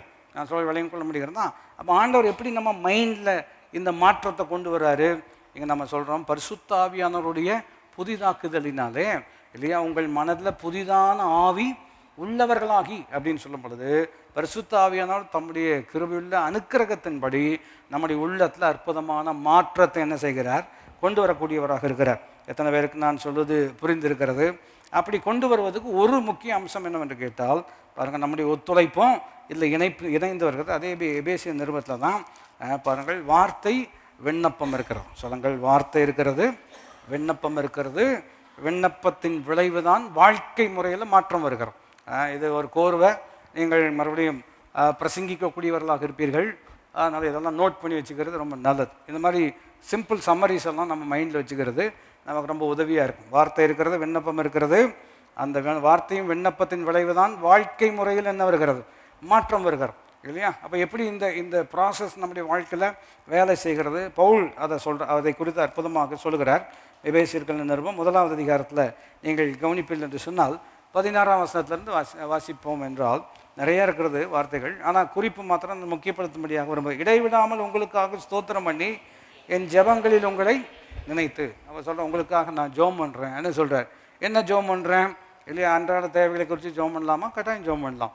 பட் மறுபடியும் ஆண்டவர் சொன்னதை நினைவுபடுத்த, இவைகளெல்லாம் உங்களுக்கு தேவை என்பதை. அப்போது அவங்களை குறித்து ஜோம் பண்ண வேண்டாமா? பண்ணலாம். ஆனால் அதுக்கப்புறம் ஆண்டவரே அதையெல்லாம் நீர் பார்த்து கொண்டதுக்காக நன்றி. மறுபடியும் முன்ன சொன்னதை நினைப்பூட்டும்படியாக விரும்புகிறேன். What ever is needed will be added. எல்லாரும் இணைந்து சொல்லும்படியாக இருக்கிறோம். What ever is needed will be added. இவைகள் உங்களுக்கு தேவை என்று தேவன் அறிந்திருக்கிறார், பிதா அறிந்திருக்கிறார். ஆகினால் இவைகள் உங்களுக்கு கூட கொடுக்கப்படும். அதனால் கூட கொடுக்கப்படக்கூடியதை குறித்து ரொம்ப நேரம் அதை குறித்து ஜெபம் பண்ணணும்னு அவசியம் இல்லை. ஆனால் முதலாவது தேவனுடைய ராஜ்யத்தையும் அவருடைய நீதியும் தேடுங்கள் அப்படின்னு சொன்னோம்னா, காட் அதாவது தெய்வீகமான விஷயங்களை முக்கியப்படுத்துங்க. இதெல்லாம் உங்களுக்கு தேவைன்னா அவருக்கு நன்றாகவே தெரியும். அதெல்லாம் கட்டாயம் சரியான நேரத்தில் உங்களுக்கு என்ன செய்வார், கொடுப்பார். இப்போ 16ஆம் வசனத்தில் இடைவிடாமல் உங்களுக்காக ஸ்தோத்திரம் பண்ணி என் ஜெபங்களில் உங்களை நான் நினைத்து, எப்படி ஜெபம் பண்ணுறாரு அப்படின்னு ஒரு கேள்வி கேட்டிங்கன்னா, நம்முடைய கர்த்தராகி இயேசு கிறிஸ்துவின் தேவனும் மகிமையின் பிதாவானவர் தம்மை நீங்கள் அறிந்து கொள்வதற்கான ஞானத்தையும் தெளிவையும் அளிக்கிற ஆவியை உங்களுக்கு தந்துள்ள வேண்டும். அப்போ சொல்கிறாரு, அவரை அறிந்து கொள்வதற்கான பாருங்கள் ரொம்ப அற்புதமாக இருக்கிறது. தம்மை நீங்கள் அறிந்து கொள்வதற்கான ஞானம். சொல்லுங்கள், அவரை நாம் அறிந்து கொள்வதற்கான ஞானம். பவுல் தீமோத்தேயுக்கு எழுதும்போது சொல்றார் இல்லையா, ரட்சிப்புக்கு ஏற்ற ஞானம்னு சொல்றார். என்ன ஞானம்ங்க? ரட்சிப்புக்கு ஏற்ற ஞானம். பையன் நல்லா படிப்பாங்க, கை நிறையா சம்பாதிக்கிறாங்க, ஆனால் இன்னும் ரட்சிக்கப்படலாங்க. நான் சொல்ல புரிகிறதா? அப்போது சம்பாதிக்கிற அளவுக்கு அவனுக்கு ஞானம் இருக்கிறது, பணத்தை குறித்ததான ஞானம் இருக்கிறது இல்லையா, பொருளை குறித்ததான அறிவு இருக்கிறது, வேலை செய்வதற்கான திறமை இருக்கிறது. ஆனால் பவுல் சொல்கிறார் ரட்சிப்புக்கு ஏற்ற ஞானம். அதனால தான் ஆவியில் எளிமை உள்ளவர்கள் பாக்கியவான்கள், பரலோக ராஜ்யம் அப்படிப்பட்டவர்களுக்கு உரியதுன்னு சொல்கிறார். ஆவியில் எளிமைன்னா என்ன அர்த்தம்? blessed are those who know they are spiritually bankrupt. அதுதான் அவனுடைய பேரஃப்ரைஸ். எப்படி இருக்குது என்று கேட்டால், தங்களுடைய வாழ்க்கையில் ஆவிக்குரிய நிலைமையில் நாங்கள் திவாலானவர்கள் என்று யார் புரிந்து கொள்கிறார்களோ அப்படிப்பட்டவர்களுக்கு தான் பரலோக ராஜ்யம் உரியதாக இருக்கிறது. ஏன் அப்படிப்பட்டவர்களுக்கு உரியதாக இருக்கிறது? என்கிட்ட எல்லாமே இருக்குது, எனக்கு எதுவுமே தேவையில்லைன்னு சொல்கிறவன் யார்கிட்ட வரமாட்டான், ஆண்டவர்கிட்ட வருவதற்கு வாய்ப்பில்லை. ஒருவர் ரொம்ப அற்புதமாக இதை நிதானித்து சொல்கிறார். அதாவது the rich are at the disadvantage அப்படின்னு சொல்கிறார். அதாவது ஐஸ்வர்யம் உள்ளவர்களுக்கு இந்த ஐஸ்வர்யமே ஒரு மிகப்பெரிய ஒரு டிஸ்அட்வான்டேஜ் என்றால் அவளுக்கு சாதகமாக இல்லை. ஏன் ஐஸ்வர்யம் அவளுக்கு சாதகமாக இல்லை? எந்த விதத்தில் அவர் சொல்கிறாரு? ஐஸ்வர்யம் இருக்கிறதுனாலயே யார்கிட்ட வர மாட்டேங்கிறாங்க? தேவன்கிட்ட. எனக்கு ஒரு தேவை இருக்குது, பணம் இல்லாதவன் நேராக யார்கிட்ட போயிடுறான்? ஆண்டவர்கிட்ட போயிடுறான். பணம் இருக்கிறவன் என்கிட்ட தான் இருக்குதே, அதனால் எனக்கு என்ன வேணுமோ அதை நான் என்ன செய்வேன்? சரி, நீங்கள் என்ன வேணுமோ அதை வாங்கிக்கிறீங்க, ஆனால் ஒருவரும் எடுத்துக்கொள்ளப்படாத நல்ல பங்கு இருக்கிறது அல்லவா, அது எப்போ தான் கிடைக்கும்? அவர்கிட்ட தானே கிடைக்கும். மறுபடியும் ஞாயிற்றுக்கிழமை சாயங்காலம் என் கையின் பிரயாசத்தை எல்லாம் நான் நோக்கி பார்த்த பொழுது இவைகளெல்லாம் என் மனதுக்கு சஞ்சலமாக இருக்கிறது, மன வருத்தமாக இருக்கிறதுன்னு சொல்கிறார். அப்போ என்ன பிரயாசப்படுறது தப்பா? இல்லை, இந்த பிரயாசப்படுறதெல்லாம் கரெக்டு தான். கிறிஸ்துவுக்குள் நீங்கள் எடுக்கிற பிரயாசம். நான் சொல்ல வேலைங்க, கர்த்தர் வீட்டை கட்டாரார்கள், கர்த்தருடைய பிரயாசம் விருதமாக இருக்கும். இப்போ எதை இங்கே நம்ம கற்றுக்கொண்டு இருக்கிறோம் என்று கேட்டால், பவுல் சொல்கிறாரு அவரை அறிந்து கொள்வதற்கு உண்டான ஞானம். அப்போ நான் சொல்லுகிறேன், தமிழ் படிக்க தெரிஞ்சவங்கள்லாம் தமிழ் பைபிள் வாசிக்க முடியும், இங்கிலீஷ் படிக்க தெரிஞ்சவங்கள்லாம் இங்கிலீஷ் பைபிள் வாசிக்க முடியும். ஆனால் வாசித்ததை புரிந்து கொள்வதற்கு ஞானம் அவர் தான் தர வேண்டும், விவேகம் அவர் தான் என்ன செய்யணும்? தர வேண்டும். எத்தனை பேருக்கு நான் சொல்வது புரிகிறது? ஆகினால தான் நம்முடைய பிள்ளைகள் எல்லாரும் கர்த்தரால் போதிக்கப்பட்டிருப்பார்கள். அவர்கள் தீர்க்க தரிசனம் உரைப்பார்கள், தரிசனங்களை காண்பார்கள், ஒளிவு மர கன்றுகளைப் போல் என்ன செய்வார்கள்? இருப்பார்கள். பிள்ளைகள் சத்தியத்தில் நடக்கிறார்கள் என்கின்ற சந்தோஷம். ஏன் இவ்வளவு அழுத்தமாக சொல்கிறோம்?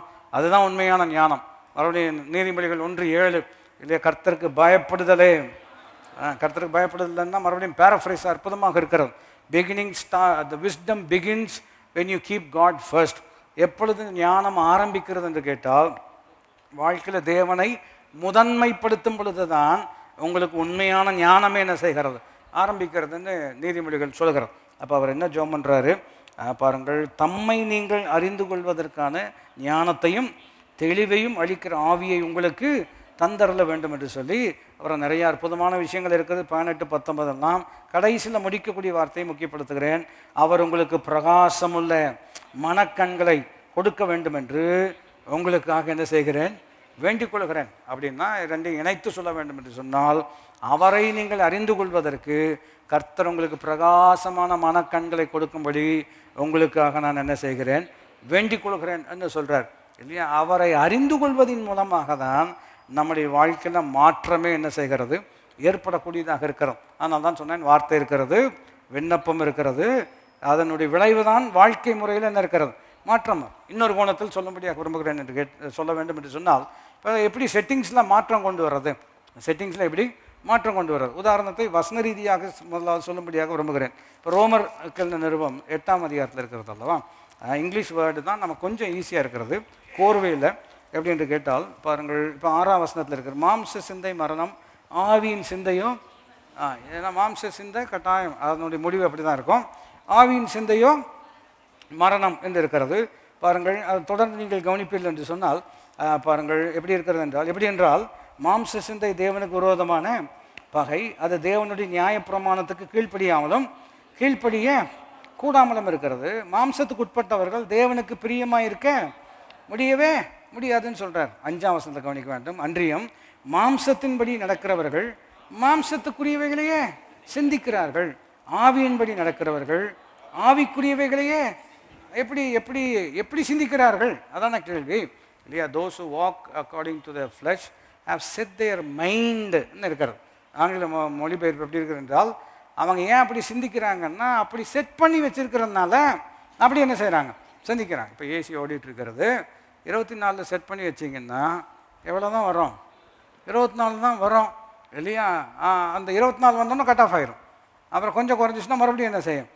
அது ஏன்னா சிஸ்டம் அப்படி தான் ஒர்க் ஆகுது. நம்ம அங்கே புரிஞ்சுக்கிறோம். இப்போ லிஃப்ட் இருக்கிறது, அதுவும் ஒரு கிளாசிக்கல் எக்ஸாம்பிள். அந்த லிஃப்ட்டில் நீங்கள் ஏறினோடனே சைடில் நிறைய நம்பரெல்லாம் இருக்கும் இல்லையா? 7 இருக்கும், 8 இருக்கும், 9 இருக்கும் இல்லையா, 10 இருக்கும். நீங்கள் எங்கே போகணுமோ அந்த பட்டனை அமுத்துனீங்கன்னா அது எந்த ஃப்ளோரில் தான் போய் நிற்கும்?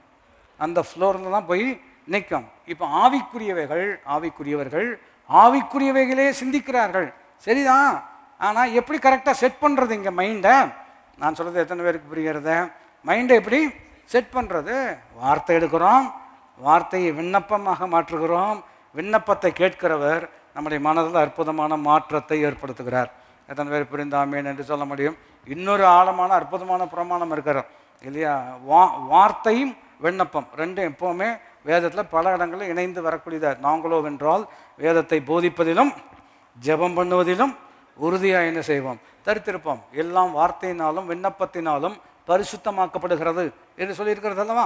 இது ரெண்டுமே ரொம்ப அற்புதமான ஒரு சத்தியம். அப்போ இன்றைக்கி எப்படி இது நம்ம மைண்டில் நம்ம மாற்றம் ஆண்டவர் நமக்கு ஏற்படுத்த உதவி செய்கிறார்? உதாரணத்தை நம்ம பைபிள் வாசிக்கிறோம், இன்றைக்கி வாசிச்சுட்ருக்குறோம். வாசிட்டு இருக்கும்போது ஒரு குறிப்பிட்ட ஒரு சத்தியம் நம்முடைய உள்ளத்தை என்ன செய்கிறது? தொடக்கூடியதாக இருக்கிறோம். அப்போது என்ன பண்ண வேண்டும் என்று கேட்டால், அண்டர்லைன் பண்ணுவது நல்லது, நோட் பண்ணுவது நல்லது. ஆனால் அந்த வார்த்தையை எடுத்து, ஆண்டவரே இந்த வார்த்தையின்படியே என் வாழ்க்கையில் மாற்றத்தை நீர் என்ன செய்ய வேண்டும்? ஏற்படுத்த வேண்டும். இப்போ அடுத்த வசனம் வாசிக்கிறோம். நீங்கள் கோபம் கொண்டாலும் பாவம் செய்யாதிருங்கள், சூரியன் அஸ்தமிப்பதற்கு முன்பு உங்கள் எரிச்சல் தனிய கடவுது. அதை வாசிக்கும் பொழுதே உங்கள் குடும்பத்தில் பயங்கரமான பிரச்சனை ஓடிட்டுருக்கிறது இல்லையா? பயங்கரமான இன்னும் எரிச்சல் இன்னமும் என்ன செய்யவில்லை, இன்னும் சொல்லப்போனால் இப்பொழுது தான் ஆரம்பித்திருக்கிறது இல்லையா? அப்படி இருக்கும்போது இந்த வசனத்தை வாசித்த உடனே ஆத்மாவில் பெரிய பொங்கல் இருக்கிறோம் இல்லையா?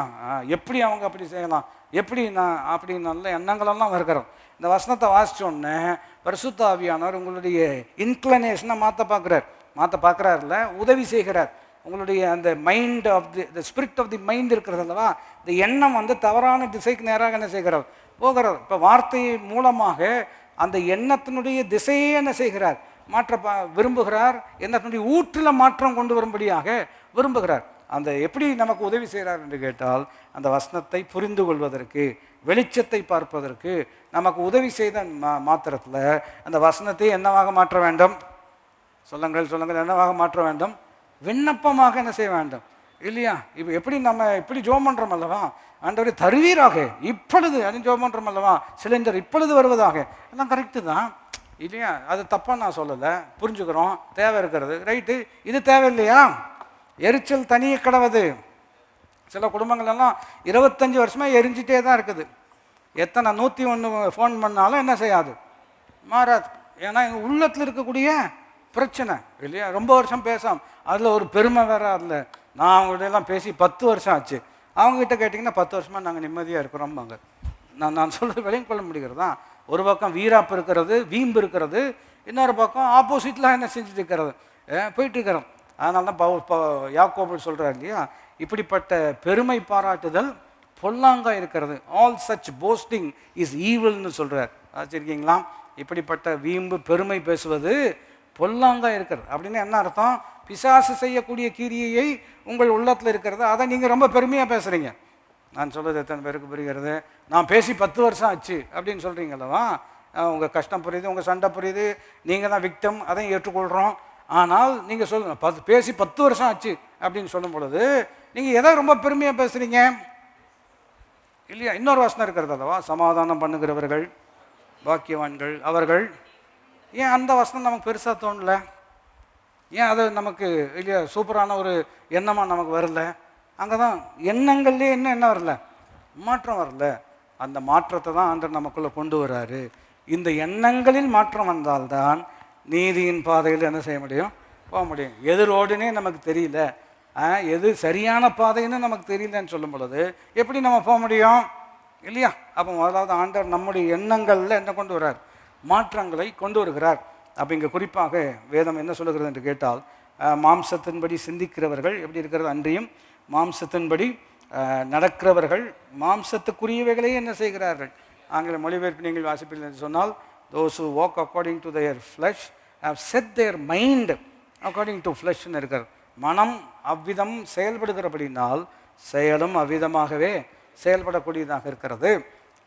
ஆவிக்குரியவர்கள் ஆவிக்குரியவைகளே என்ன செய்கிறார்கள்? சிந்திக்கிறார்கள். காரணம், அவங்க மனதை அவ்விதம் என்ன செய்திருக்கிறார்கள்? பொருந்த வைத்திருக்கிறார்கள். அதுக்கு என்ன டெக்னிக்கெல்லாம் கிடையாது. பரிசுத்த ஆவியானவர் நமக்கு உதவி செய்கிறாரு. எப்படி உதவி செய்கிறாரு? மறுபடியும் இன்னொரு எளிமையான உதாரணம் சொல்ல வேண்டும் என்று சொன்னால், இப்போது காயன் இல்லையா? காயன்ட்டு ஆண்டவர் கேட்குறார், உன் முகநாடி ஏன் வேறுபட்டது? என்ன சொல்ல, உன் முகநாடி ஏன் ஒரு மாதிரி முகம் ஒரு மாதிரி இருக்கிறது? மூஞ்சி சரியில்லையே. நம்ம ஊர்லேயே சொல்கிறாங்கல்லவா, மூஞ்சி சரியில்லையே. அப்புறம் இவருக்கு எல்லாம் ஆண்டவருக்கு தான் எல்லாம் தெரியுமே. அவர் சொல்கிறார், நன்மை செய்தால் மேன்மை இல்லையோ கேட்குறார் இல்லையா? இனி இப்படி முகநாடி வேறுபட்டு இப்படி கோவப்படுவதோ பொறாமைப்படுவதோ இல்லையா கசப்புக்கு இடம் கொடுக்குறதோ அவசியம் இல்லை. நன்மை செய்தால் மேன்மை அப்படின்னு என்ன அர்த்தம்? இந்த எண்ணத்தில் போனால் தவறு வந்துடும். ஆகினால செய்ய வேண்டிய ஒரு விஷயம் இருக்குது. என்னவென்று கேட்டால், நீ நன்மை செய்தால் அவனுக்கு கிடைத்த மேன்மை உனக்கும் என்ன செய்கிறது? அப்படி நீ செய்யாமல் போவாய் என்று சொன்னால் பாவம் உன் வாசப்படியில் என்ன செய்கிறது? படுத்திருக்கிறது. அதனுடைய ஆசை உன்னை பற்றி இருக்கிறது. நீ அதை என்ன செய்ய வேண்டும்? ஆளுகை செய்ய வேண்டும் சொல்கிறார். அதாவது சின்ன ஸ்க்ரவுச்சிங் அட் த டோர், வாசப்படியில் படுத்திருக்கிறது. அது உன்னை ஆள வேண்டும் என்று காத்திருக்கிறது. நீ அதை ஆள வேண்டும் என்று சொன்னால்னா ஆளுவதற்கான வழிமுறையும் கொடுத்திருக்கிறார். எப்படி கொடுத்திருக்கிறார் என்று கேட்டால், நன்மை செய்தால் மேன்மை இல்லையோ? இப்படி அவங்கள நினச்சி நீங்கள் இல்லையா வருத்தப்பட்டு கசப்புக்கு இடம் கொடுத்து பிசாசுக்கு இடம் கொடுத்து இருக்கிறத காட்டிலும் நீங்கள் செய்ய வேண்டியதை செய்வீர்கள் என்று சொன்னால் உங்களுக்கு வரக்கூடிய மேன்மை கட்டாயம் கர்த்தர் வைத்திருக்கிறார். எத்தனை பேர் புரிந்தாமல், இல்லை நான் எதுக்கு போனோம், அவங்க ஃபஸ்ட்டு வரட்டும் அப்படின்னு நீங்கள் சொல்கிறது புரிந்து கொள்கிறேன். ஆனால் அவங்க வராமையே போயிட்டாங்கன்னா என்ன பண்ணுறது? போட்டோம் அப்படின்னு சொன்னீங்கன்னா யார் போட்டோம்? அவங்க போட்டுமா நம்ம போட்டுமா? நான் சொல்கிறது விளங்கிக் கொள்ள முடிகிறதா இல்லையா? இதெல்லாம் மனுஷிக்குமா நமக்கு இருக்கக்கூடிய மறுபடியும் ஜோம் பண்ணோம். ஆண்டவரே எனக்கு நினச்ச கோவம் வருது, அவங்க அப்படி பண்ணிடக்கூடாது. ஆமாம், கரெக்ட், பண்ணிடக்கூடாது தான். ஆனால் பண்ணிட்டாங்க, என்ன பண்ணலாம்? நான் சொல்கிறது விளங்கிக் கொள்ள முடிகிறதா? என்ன இருந்தாலும் அப்படி சொல்லிடக்கூடாது, என்ன இருந்தாலும் அப்படி சொல்லியிருக்கக்கூடாது தான். ஆனால் என்னாச்சு? சொல்லிட்டாங்க. இப்போ என்ன பண்ணலாம்? இல்லை, திரும்ப அப்படியே பேசிட்டு இருக்கக்கூடாது. நான் சொல்கிறது புரிகிறதா? சொல்லியிருக்கக்கூடாது தான். ஆனால் என்ன செஞ்சுட்டாங்க? சொல்லிட்டாங்க. இப்போ என்ன பண்ண போகிறீங்க? பிதாவே அவர்கள் பிழையை மன்னியும் தாங்கள் செய்வது என்னதென்று அதை நீங்கள் சொல்வீங்க. நாங்கள்லாம் என்ன செய்ய முடியாது, சொல்ல முடியாது இல்லையா? எங்கள் கஷ்டம் எங்களுக்கு, உங்கள் கஷ்டம் உங்களுக்கு, இப்படின்னு பேசுகிற வரைக்கும் நம்ம இந்த விஷயத்தை ஜெயிக்க முடியவே முடியாது. அப்போ ஆண்டவர் இந்த வசனம் ஞாபகப்படுத்துகிறார். அவர்களுடைய பிழைகளை மன்னியும் அவர்கள் செய்வது இன்னதென்று அறியாமல் செய்கிறார்கள். Benefit of the doubt. ஆண்டவரே, நீர் எப்படி தான் அதை செஞ்சீரோ எனக்கு தெரியல, எனக்கு நீர் தான் கிருபை கொடுக்கணும். அப்படி வந்தீங்க அப்படின்னு சொன்னால் இல்லையா, அவர் தாமே சோதிக்கப்பட்டு பாடுபட்டபடினாலே சோதிக்கப்படுகிற நமக்கு உதவி செய்ய வல்லவராக இருக்கிறார். எத்தனை பேர் புரிந்தாமேன்னு சொல்ல முடியும்? ஆனால் அவர் உதவி செய்யும் பொழுது நாம் இணங்கி போவது ரொம்ப ரொம்ப முக்கியம். இந்த இணங்கி போவதற்கும் அவர் தான் என்ன கொடுக்குறார்? பலன் கொடுக்குறார். இப்போ நாம் அதாவது லெஃப்ட் டு அவர் ஓன் செல்ஃப்னு சொல்கிறார். அதாவது நம்மை நம்முடைய போக்கில் விடுவோம் என்று சொன்னால் இந்த ஜென்மத்தில் மாற்றங்கள் வருவதற்கு வாய்ப்பே கிடையாது. அதனால தான் எரேமியா ஜெபம் பண்ணுறார், என்னை திருப்பும் அப்பொழுது திரும்புவேன். எப்படி சொல்கிறாருங்க? என்னை திருப்போம். ஏன் உங்களே திருப்பிக் கொள்ள முடியாதா? உன்னால் முடியும் தம்பி அப்படின்னு ஒருத்தர் சொல்கிறார். எரேமியா சொல்ல, என்னால் முடியல தம்பி, நான் முயற்சி என்ன செஞ்சுருக்கிறேன், எடுத்திருக்கிறேன், ஆனால் முடியலன்னு எனக்கு நல்லா தெரியும். அதனால தான் கீழ்ப்படியாமலும் கீழ்ப்படிய கூடாமலும் இருக்கிறது. வாசிச்சிருக்கீங்களா? இதை நம்ம புரிஞ்சுக்கலாம் அப்படின்னு சொன்னோம்னா ரொம்ப முயற்சி பண்ணுவோம், but we will end up very frustrated. ஏனென்றால் இந்த மாம்சீக எண்ணம் இருக்கிறது அல்லவா? 7ஆம் வசனத்தை மறுபடியும் வாசிப்பது நல்லது. 6ஆம் வசனத்தில் இருக்குது, மாம்ச சிந்தை மரணம். அதாவது இந்த விதமாக சிந்திப்போம் என்று சொன்னால் it will take us away from God. மரணம் என்று சொன்னால் பிரிவினை இல்லையா? மனுஷனுக்கு செம்மையாய் தோன்றுகின்ற வழி உண்டு. நான் சொல்கிறது தான் கரெக்டு, நான் செய்கிறது தான் கரெக்டு அப்படின்னு எல்லா மனுஷனும் அப்படி தான் சொல்லுவான். என்னை பொறுத்த வரைக்கும் அப்படிம்பா. நீ யாரையா அப்படின்னு கேட்டோம்னா நான் சொல்லுவேன் புரிகிறதா, as far as I am concerned அப்படின்னு இங்கிலீஷ் தெரிஞ்சு அப்படி சொல்லுவாங்க. As far as I am concern, who are you, நீ யாரு, உனக்கெல்லாம் தெரியுமா, உன்னால் எல்லாம் முடியுமா, சும்மா as far as I am கன்சர்ன்ட்னு மாத்திரம் சொன்னால் போதாது. நான் சொல்லுவேன் புரிகிறதா. அப்போது அவர் நான் சொல்லுகிறேன் இப்படி சொல்ல கேள்விப்பட்டிருப்பீர்கள், நான் சொல்லுகிறேன் அப்படின்னு இயேசு சொல்கிறார் அல்லவா. அவர் சொல்லுவதற்கு என்ன காரணம் என்று கேட்டால் அவருக்கு தெரியாதது ஒன்றும் இல்லை. நான் சொல்வது விளங்கிக் கொள்ள முடிகிறதா. இப்போ நம்ம சொல்கிறோம் நான் என்னை பொறுத்த வரைக்கும் அப்படின்னு இன்றைக்கி நான் ஒரு விஷயத்தை சொல்ல முடியும். ஆனால் இன்னைக்கு அந்த விஷயத்தை சொன்னதுக்கப்புறம் தான் புது தகவல்கள் நாளைக்கு எனக்கு கிடைக்கும் பொழுது ஆக்சுவலாக நான் சொன்னது என்னன்னா அப்படின்னு ஒப்பேற்ற வேண்டியதாக இருக்கும். நான் சொல்ல விளங்கிக் கொள்ள முடிகிறதா. ஆண்டவர் ஒரு வார்த்தை ஒரு முறை சொல்வார் என்று சொன்னால் அதை திருத்த வேண்டிய அவசியம் கிடையாது, மாற்ற வேண்டிய அவசியம் கிடையாது. அந்த வார்த்தை நம்மை திருத்தும், அந்த வார்த்தை நம்மை மாற்றும். வானம் பூமி ஒளிந்து போனாலும் வார்த்தையினுடைய ஒரு உறுப்பாகிலும் என்ன செய்யாது, ஒளிந்து போகாது. எத்தனை பேர் புரிந்தாம அப்படி வல்லமையான வார்த்தையை தான் நம்முடைய மனதில் கொண்டு வந்து என்ன செய்கிறார், மாற்றங்களை என்ன செய்கிறார், ஏற்படுத்தக்கூடியவராக இருக்கிறார். 6ஆம் வசனம், மாம்ச சிந்தை மரணம், ஆவியின் சிந்தையோ அவரே நமக்கு ஜீவனம் தீர்க்காயுசுமாக இருக்கிறார். அவருடைய வார்த்தையை நேசிக்கிறவர்களுக்கு மிகுந்த சமாதானம். சமாதானம் சொன்னோம்னா முழுமைன்னு அர்த்தம் பாருங்கள். அது ரொம்ப அற்புதமான ஒரு விளக்கம், பைபிள் விளக்கம். சமாதானம் என்று சொன்னால் முழுமை அப்படின்னா பலமுறை நாம் இந்த வார்த்தைகளை சொல்லியிருக்கிறோம். இருக்க வேண்டியவைகளெல்லாம் இருக்க வேண்டிய விதமாக இருப்பது இல்லையா, அந்த முழுமை, ஹோல்னஸ்ன்னு சொல்வது. அவருடைய தழும்புகளால் சுகமானோம் என்று இருக்கிறது அல்லவா, அந்த வார்த்தைக்கு இதுதான் அர்த்தம். By his stripes we are made whole என்று இருக்கிறோம். ஹோல்னா என்ன அர்த்தம், எதெல்லாம் அகற்றப்பட வேண்டுமோ அவைகளெல்லாம் அகற்றப்பட்டு வியாதியை விளக்கி ஆரோக்கியத்தையும் சௌக்கியத்தையும் வரப்பண்ணி எலும்புகளை நினமுள்ளதாக்கி உன் சுக வாழ்வை கர்த்தர் சீக்கிரம் துளிர்க்க பண்ணுகிறார். இதெல்லாமே அந்த முழுமைக்குள்ளதாக இருக்கிறோம். இப்போ வீட்டில் எல்லாம் இருக்குது, ஆனால் ஒரு விஷயம் மாத்திரம் குறைவாக இருக்கிறது என்று சொல்லும் பொழுது பாருங்கள், அந்த ஒரு குறையும் நத்திங் புரோக்கன் நத்திங் மிஸ்ஸிங்கிறது இன்னொரு அற்புதமான கருத்து. ஒன்றும் உடைக்கப்படவில்லை, ஒன்றும் காணாமல் போகவும் இல்லை. இருக்க வேண்டியவைகளெல்லாம் இருக்கிறது, இருக்க வேண்டியவைகளெல்லாம் இருக்க வேண்டிய விதமாகவும் இருக்கிறது. இதை யார் செய்ய முடியும் என்று கேட்டால் அவரே நம்முடைய சமாதான காரணர். எத்தனை பேர் அதற்காக சந்தோஷப்படுறீங்க? இப்போ ஒன்றும் அந்த மாதிரி நீங்கள் சொல்கிற மாதிரி எல்லாம் ஒன்றும் இல்லையே, எல்லாம் அலங்கோலமாக இருக்கிறது, குறையாக இருக்கிறது. ஒன்று இருந்தால் ஒன்று இல்லை, இன்னொன்று இருந்தால் இவன் வந்தால் அவன் போயிடுறான், அவன் வந்தால் இவன் போயிடுறான். 2 பேரும் ஒரே நேரத்தில் இருந்தாங்கன்னா சண்டை ஓய மாட்டேங்குது, எங்கள் குடும்பத்தை என்னன்னு சொல்கிறது அப்படின்னு நீங்கள் ஒரு வேளை நினைக்கலாம். நான் சொல்லுகிறேன், அந்த குடும்பத்துக்கு கர்த்தர் தலைவராக இருக்கிறார். தலைவராக இருந்து ஒவ்வொருத்தருக்குள்ளேயும் என்ன செய்கிறார், வேலை செஞ்சுட்டே இருக்கிறார். ஏன் சட்டுப்புட்டுன்னு செய்ய வேண்டாமா கர்த்தர் அப்படின்னு நீங்கள் கேட்கலாம். செய்ய முடியும், உங்கள் ஒத்துழைப்பை பொறுத்து இருக்கிறது. சொல்லுங்கள், யாருடைய ஒத்துழைப்பை பொறுத்து இருக்கிறது? உதாரணத்துக்கு இப்போ ஏன் உங்களுக்கு ஒரு தேவை இருக்கிறது, என்னிடம் பொருள் இருக்கிறது, உங்களிடம் தேவை இருக்கிறது. இப்போ ஆண்டவர் வந்து நீங்கள் ஜெபம் பண்ணுறீங்க, ஆண்டவரே எனக்கு தேவை சந்திக்கணும். ஆண்டவர் கட்டாயம் சந்திக்க போகிறார். யார் மூலம் சந்திக்க போகிறாரு? யார்கிட்ட இருக்குதோ அவங்க மூலம். இப்போ அவர் என்கிட்ட வந்து பேசுகிறார். என்கிட்ட பேசும்போது நான் என்ன சொல்கிறேன்னு, எனக்கே பத்த மாட்டேங்குது ஆண்டவரே அப்படின்னு சொல்கிறார். இப்போ நீங்கள் சின்சியராக ஜெபம் பண்ணுறீங்க, அதில் மாற்றமே கிடையாது. நீங்கள் உண்மையாக 100% ஆண்டவர் மேலே நம்பிக்கை வச்சு நீர் கட்டாயம் அவர் தான் தேவையை சந்திப்பாருன்னு நம்ம ஜெபம் பண்ணுறோம். ஆனால் காலதாமதமாகுது. காலதாமதமாகும் பொழுது நாம் என்ன நினைக்கிறோம், நம்ம சரியாக ஜெபம் பண்ணலன்னு. நீங்கள் நல்லா தான் ஜெபம் பண்ணுறீங்க, என்கிட்ட தான் பிரச்சனை. உங்களுக்காக சொல்லி கொண்டு இருக்கிறேன். நான் சொல்ல விளங்கி கொண்டு முடிகிறதா. பிரச்சனை எங்கே இருக்குதுன்னு சொன்னோம்னா, தேவை இருக்கிறவங்க ஜெபம் பண்ணுறதுல இல்லை, வச்சுட்டு கொடுக்க மாட்டேங்கிறான் பாருங்க. அவன் உள்ளத்தில் கர்த்தர் என்ன செய்கிறாரு, கிரியை செய்கிறாரு இல்லையா. லொட்டன் தலையில் ஒன்று தட்டி கூட கொடுக்கலாம்ல அப்படின்னு கர்த்தர் சொல்கிறாரா? இல்லை, செய்ய மாட்டேங்கிறாரு இல்லையா. அவர் இஸ் அ ஜென்டில்மேன் சொல்லுவாங்க. அவர் எப்படிப்பட்ட ஏதோ வாசப்படியில் நின்று கதவை தட்டுகிறேன். நோவாவை உள்ள விட்டு கதவை போட்டினவருக்கு திறக்க தெரியாதா?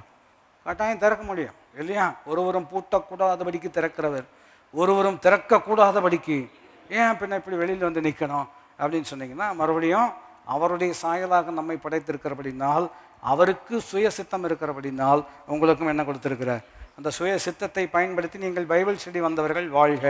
கர்த்தர் உங்களை என்ன செய்வார், ஆசீர்வதி. மற்றவங்களுக்கு வேலை இருக்கும், what ever that might be.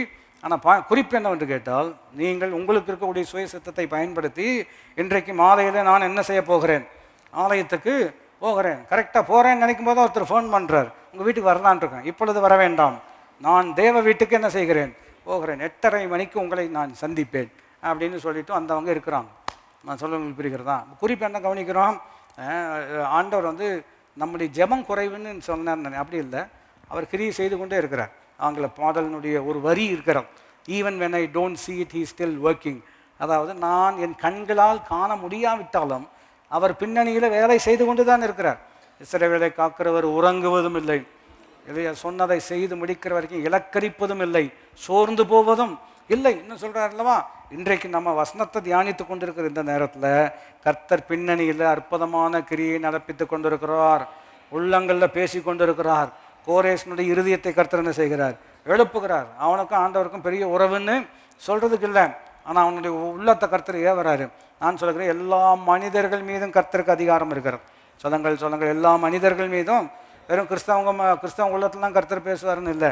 சில நேரங்களில் கிறிஸ்தவங்க கீழ்ப்படுகிறத காட்டணும், நான் சொல்ல விளங்கிக் கொள்ள முடிகிறதா, சாமி சொல்லிருச்சுன்னு கீழ்ப்படுகிறவங்க வேறாள். அந்த யோனா புஸ்தகம் நல்ல அற்புதமான புஸ்தகம். அதில் ஒரு விஷயம் சொல்லுவார்கள், என்னவென்று கேட்டால், அந்த யோனா புஸ்தகத்தில் எல்லாமே கீழ்ப்படுகிறது, யாரை தவிர. ஆமாம், அதுதான் மனிதனுடைய இயல், அதுதான் பிரச்சனை இருக்குது, இன்ஹரண்ட் ப்ராப்ளம் இருக்கிறது. மீனை போய் முழுங்கிக்கோன்னு சொன்னோம்னா என்ன பண்ணுறது? அண்ட் அவர் கீழ்ப்படுகிற தீர்க்கதரிசியாக கொடுக்கக்கூடாது ஆண்டவர். இல்லை வந்தான் அவனுக்கு ரைட்டு, அவனை என்ன செய்யணும், அவனை உள்ளே வச்சு 3 நாள் உள்ளே வச்சுக்கணும். அதுதான் பெரிய நான் நினைக்கிறேன் 3 நாள் யார் ரொம்ப அதிகமாக ஜோம் பண்ணியிருப்பான். ஆண்டவர் இந்த ஜீரண சக்தி இல்லாமல் இவனை ஜீரணமும் பண்ணவும் கூடாது. நான் சொல்லுவேன், உங்களுக்கு புரிகிறதா, இது அப்படியே இந்த விக்கல் வந்து நிற்காம 3 நாள் ரொம்ப கஷ்டப்பட்டு கடைசியில் இவன் வெளியே போனால் நான் நமக்கு ஜீவனுள்ள சாட்சியாக இருப்பேன். ரைட்டு போ, நான் சொல்லுவேன், விளங்கிக்கொள்ள முடிகிறதா. மீன் கீழ்ப்படியுது, பூச்சிக்கு கட்டளையிட்டார் இருக்கிறது அல்லவா, இல்லையா, அந்த பூச்சி போய் பயங்கரமாக நப்பிட்டாயிட்டு, இல்லையா, ஒரே நாளில் முளைச்சி எழும்புது அந்த செடி, இல்லையா, ஆமனுக்கு செடி வருகிறது. அது பார்த்திங்கன்னா அந்த பூச்சிக்கு சொன்னோன்னா அந்த பூச்சி என்ன செய்யுது, ஒரே நாள். ஆனால் உனக்கு ஏன்ப்பா அப்படி கோவம், சாகும் வரை நான் இப்படி தான் இருப்பேன். யார் சொல்கிறான்? அதுதான் அவருடைய கடைசி வார்த்தை. யோனா புஸ்தகனுடைய கடைசி வார்த்தை என்னவென்று கேட்டால், நான் சாகும் வரை இப்படி தான் இருப்பேன். இது எங்கேயோ கேட்ட மாதிரி இருக்குல்ல. செத்தாலும் அவங்க வீட்டுக்கு ஆமாம், யார் உங்களை கூட்டிகிட்டு போக போகிறான்? யாரும் கூட்டிகிட்டு போக போகிறது இல்லை, இல்லையா. என் மூஞ்சிலேயே முழிக்காதுன்னு சொல்லிட்டேன், இல்லையா. அவன் மூஞ்சிலேயே நான் என்ன செய்ய போகிறதில்ல, முழிக்க போகிறதில்ல. இந்த வீம்பெல்லாம் பொல்லாங்குக்கு ஏதுவாக இருக்கிறது. ஸோ இந்த வீம்பெல்லாம் இப்போது ஆண்டவரே என் உள்ளத்தை மாற்றும் அப்படின்னு நம்ம சின்சியராக ஜோம் பண்ணோம்னா இந்த மாதிரி விஷயத்தை தான் கை வைக்கிறார், இல்லையா. இப்போ உண்மையாக உனக்குள்ளே மாற்றம் கொண்டு வரணும்னு விரும்புகிறேன், நீ நாளைக்கு என்ன பண்ணுற அப்படின்னு சொன்னால் அலையா நீ சொல்கிறது ஒன்றுமே எனக்கு என்ன செய்ய மாட்டேங்குது. நான் சொல்ல புரிகிறதா, ஏன்னா என்ன சொல்லுவாருன்னு தெரியுமா தெரியாதா. இதனால தான் சொல்கிறாங்க, ரொம்ப ஆண்டவர்கிட்ட கிட்ட போகக்கூடாது. போனீங்கன்னா எதையாவது ஒன்று, அதை விடு இதை விடு, இப்படி பண்ணு அப்படி பண்ணுன்னு எதையாவது என்ன செய்வார் அப்படின்னு ஒரு பக்திமான்னு சொல்கிறார். நான் சொல்ல விளங்கிக்கொள்ள முடிகிறதா. நான் சொல்லுவேன், அவர்கிட்ட வர வர அவரை போலவே நம்மை மறுரூபப்படுத்துகிறார், இல்லையா. அந்த மாற்றங்கள் இப்போவும் நடந்து கொண்டு தான் இருக்கார். சில நேரங்கள் சில தவறான எண்ணங்கள் வச்சுருக்காங்க. சரி, வசனத்தை வாசிப்போம் மறுபடியும். மாம்ச சிந்தை மரணம், ஆவின் சிந்தையோ எப்படி என்றால், மாம்ச சிந்தை தேவனுக்கு விரோதமான பகை, அது தேவனுடைய நியாயப்பிரமாணத்துக்கு கீழ்ப்படியாமலும், அதாவது விருப்பப்பட்டாலும் அதனால் முடியாது, அப்படி ஒரு பிரச்சனை இருக்கிறார். அந்த பிரச்சனையும் கர்த்தர் மாற்றக்கூடியவராக இருக்கிறார். எப்படி என்று கேட்டால், நாம் செய்த நீதியின் கிரியைகளினால் அல்ல, நம் மீது வைத்த மிகப்பெரிய இரக்கத்தின் நிமித்தமாகவும் பரிசுத்த ஆவியானவருடைய புதிதாக்குதலினாலும் இந்த மறுஜென்ம முழுக்கினாலும் நம்மை ரட்சித்திருக்கிறார். இது அவருடைய அற்புதமான கிரியை என்பதை வேதம் நமக்கு சிறப்பாக போதிக்கிறோம்.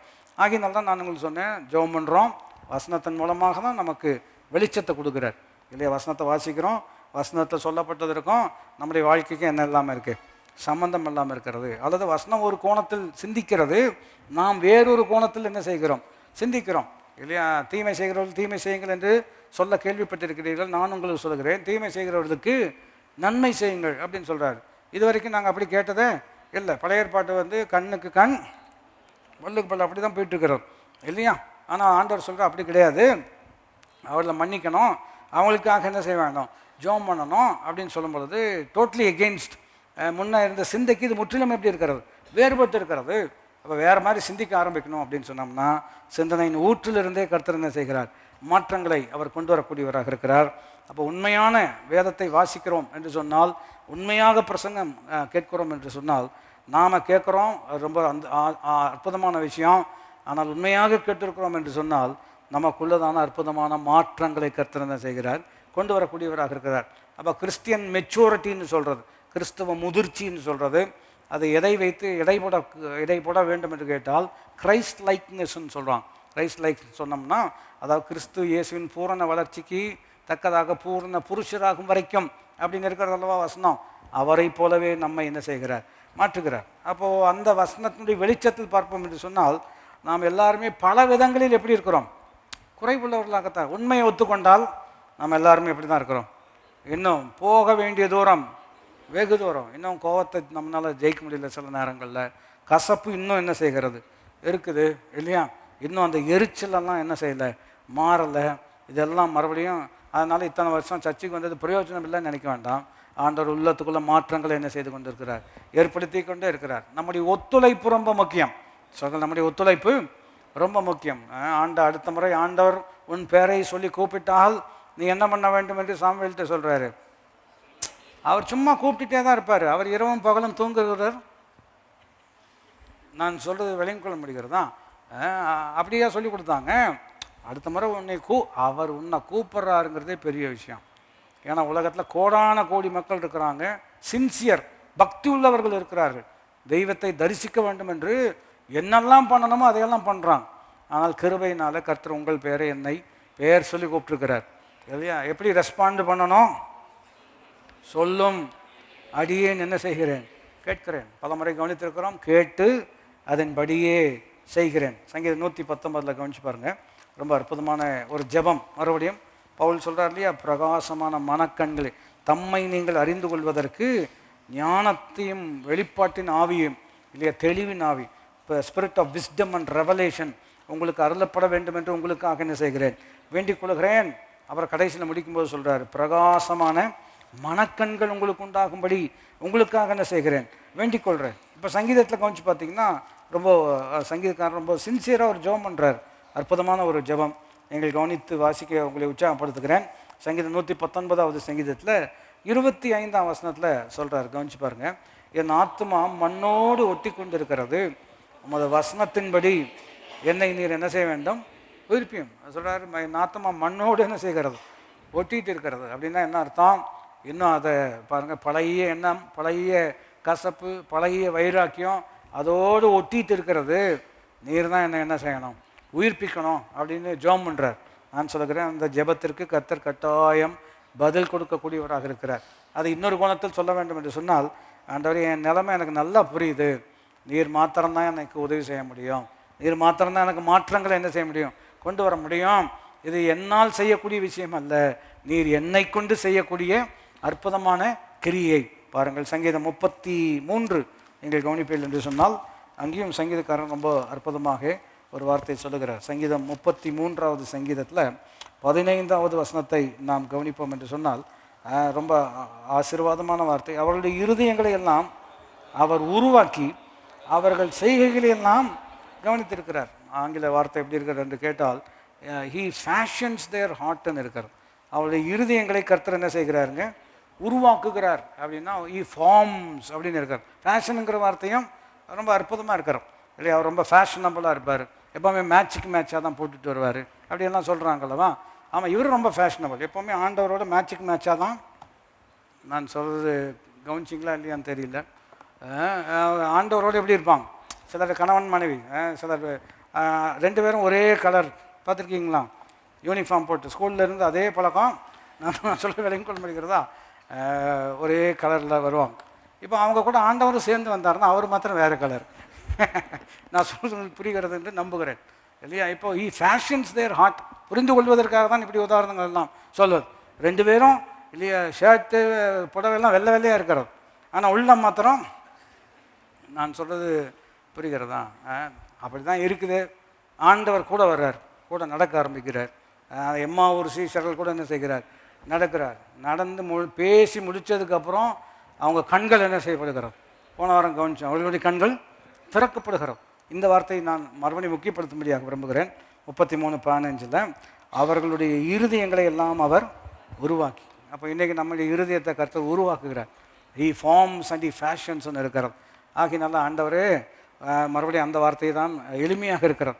உம்மோடு நாங்கள் மேட்சாக என்ன செய்யணும், இருக்கணும் இல்லையா? மேட்ச் பண்ணுறோம் எல்லாத்துலேயும். சிலர் பாஸ்டர் அப்படி போனீங்கன்னா கான்ட்ராஸ்ட்டும் ஒரு ஸ்டைல் தானே.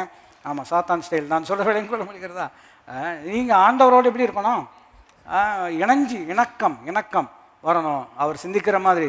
அதே மறுபடியும் கிறிஸ்து இயேசுவில் இருந்த அதே சிந்தை எங்களுக்கோ கிறிஸ்துவின் சிந்தை உண்டாயிருக்கிறது. எப்படிங்க அதெல்லாம் நடக்குமா?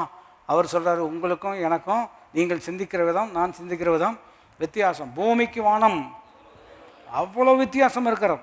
அப்படிப்பட்ட ஒரு வித்தியாசம் இருந்தாலும் அதை விசேஷமாக மாற்றி பவுல் சொல்கிறாரு, அதே சிந்தை எங்களுக்குள்ள இருக்கிறது. இது எப்படி வந்தது என்று கேட்டால், அவர் எங்கள் இருதயங்களை உருவாக்கி 15ஆம் வசனத்தில் அவர் உருவாக்கி அவர்கள் செய்கைகளையெல்லாம் கவனித்திருக்கிறார். அப்போ இன்றைக்கி நம்ம அதை வச்சு தான் ஜெபம் பண்ணோம். ஆண்டவரே என் இருதயத்தை உருவாக்குவீராக. சொல்லுங்கள், என் இருதயத்தை உருவாக்குவீராக. எங்கெல்லாம் தவறு இருக்கிறதோ அதையெல்லாம் எங்களை விட்டு என்ன செய்ய வேண்டும், நீர் அகற்ற வேணும் இல்லையா? மறுபடியும் இன்னொரு உதாரணம் விதமாக பொருத்தமான ஒரு உதாரணமாக இருக்கிறோம். அதாவது ஒரு ஸ்கல்ப்டர் அதாவது உருவங்களை வடிவமைக்கக்கூடியவர் இல்லையா? அவர்கிட்ட கேட்டாங்க, எப்படி இவ்வளவு அற்புதமான சிற்பங்களை எல்லாம் உங்களால் என்ன செய்ய முடிகிறது, உருவாக்க முடிகிறது அப்படின்னு கேட்கும் பொழுது அவர் விதமாக சொன்னார் என்று ஒரு கருத்து இருக்கிறது. பிளாக் ஆஃப் ஸ்டோன், ஒரு பெரிய கல் எடுத்துக்கிறேன், அதை நான் என்ன பண்ணுறேன் அப்படின்னு சொன்னோம்னா, அந்த கல் எதெல்லாம் இருக்கக்கூடாதோ அதையெல்லாம் அகற்றினால் எது இருக்க வேண்டுமோ அது இருக்கிறது. நான் சொல்வது புரிந்து கொள்ளக்கூடியதாக இருக்கிறது நம்புகிறேன். மைண்டில் ஒரு பிக்சர் இருக்கிறோம் இல்லையா? அந்த பிக்சருக்கு எதெல்லாம் ஒத்து வரலையோ அதையெல்லாம் என்ன செய்கிறார், செதுக்கி எடுப்பதின் விளைவு எது இருக்க வேண்டுமோ அது இருக்கிறோம். நான் சொல்லுகிறேன், நம்முடைய உள்ளத்தில் உருவாக்குகிறார், ஃபேஷன் பண்ணுறார். எப்படி ஃபேஷன் பண்ணுறாரு பாருங்கள், எவர்களை முன்குறித்தாரோ அவர்கள் குமாரனுடைய சாயலுக்கு ஒப்பாய் இருப்பதற்கே முன்குறித்திருக்கிறார். அப்போ நம்முடைய வாழ்க்கையை பார்க்கும் பொழுது குமாரன் சாயலுக்கு எதெல்லாம் ஒத்து வரலையோ அதையெல்லாம் என்ன செய்யணும், சிப் பண்ணி என்ன செய்யணும், எடுக்கணும். கர்த்தருடைய வார்த்தை வல்ல சம்மட்டின்னு இருக்கிறது அல்லவா? எரேமியா தான் சொல்கிறார், கர்த்தருடைய வார்த்தை எப்படி இருக்கிறது. ஆமாம், இனிஷியலாக டம்னு, அதுக்கப்புறம் பார்த்திங்கன்னா சின்ன ஒரு சுத்தி மாதிரி வச்சுருப்பாங்க, பார்த்துருக்கீங்களா? அது ரொம்ப மைன்யூட். அது எப்படி இன்னும் எளிமைப்படுத்தணும்னா, இந்த பூசும் பொழுது கொஞ்சம் பெரிய கரண்டி வச்சுருப்பாங்க, பார்த்துருக்கீங்களா? நீங்கள் சில சிவில்காரங்களாம் இருக்கீங்க, பெரிய கரண்டி வச்சு சும்மா எடுத்து என்ன செய்வாங்க, பூசுவாங்க. அதுக்கப்புறம் டிசைன் கொண்டு வரணுன்னா சின்ன கரண்டி வச்சுருப்பாங்க இல்லையா? அந்த சின்ன கரண்டி வச்சு தான் கரெக்டாக இன்றைக்கி கொஞ்சம் பேருக்கு ஆண்டவர் சின்ன கரண்டி வச்சு தான் உட்காந்துருக்குறாரு. ஏன்னா நம்ம நல்லா வெகு தூரம் வந்திருக்கிறோம். ஆனால் இந்த சின்ன டிசைனில் தான் பெரிய பிரச்சனையாக இருக்கிறோம். இன்னும் கண்ணை டிசைன் பண்ணலான்னா அப்பப்போ நான் சொல்கிறது விலையும் கொள்ள முடிகிறதா? அதை கரெக்டாக என்ன செய்ய வேண்டியதாக இருக்கிறது, டிசைன் பண்ண வேண்டியதாக இருக்குது. ஞாயிற்றுக்கிழமை செட் பண்ணி விட்டோம்னா புதன்கிழமை வர்றதுக்குள்ளே நான் சொல்கிறது விலையும் கொள்ள முடிகிறதா? அப்படி தான் இருக்கிறோம். 1 ஸ்டெப் ஃபார்வர்ட் அண்ட் 3 ஸ்டெப்ஸ் பேக்வேர்டுங்கிற மாதிரி சில நேரங்கள் இருக்கிறது. ஆனாலும் ஆரம்பித்தவர் செய்து முடிக்காமல் விடக்கூடிய தேவனே அல்ல. ஒரு நாள் வரப்போகிறது, நம்மை அவருக்கு முன்பாக நிற்கும் பொழுது கரைதிரை அற்றவர்களாக மாசற்றவர்களாக சந்தோஷமாக பிதாவின் சன்னதி முன் நிறுத்த அப்படின்னு சொன்னோம்னா, போய் ப்ரெசன்டேஷன் கொண்டு வரும் பொழுது அதை குறித்து சந்தோஷமாக ப்ரெசன்ட் பண்ணுவார். ஏனென்றால் he has done a very perfect work in our hearts. நம்முடைய உள்ளங்களில் பூரணமான வேலையை கர்த்தர் செய்கிறார். இன்றைக்கி பார்த்தோம்னா இன்னும் கன்ஸ்ட்ரக்ஷன் சைட் மாதிரி தான் இருக்கிறோம் இல்லையா? எல்லாமே அறகுறையாக இருக்கிறது. இந்த வேலை நடக்கலை, அந்த வேலை ஆரம்பித்து விட்ட மாதிரி இருக்கிறது. நான் சொல்லுகிறேன், நற்கிரியை ஆரம்பித்தவர் கட்டாயம், ஆங்கில வார்த்தைகள் சொல்லும்படியாக விரும்புகிறேன், he who began a good work in you he will bring it to a flourishing finish. அற்புதமான முடிவுக்கு நேராக நம்ம என்ன செய்வார், கொண்டு வருவார். ஒத்துழைப்பு தேவை.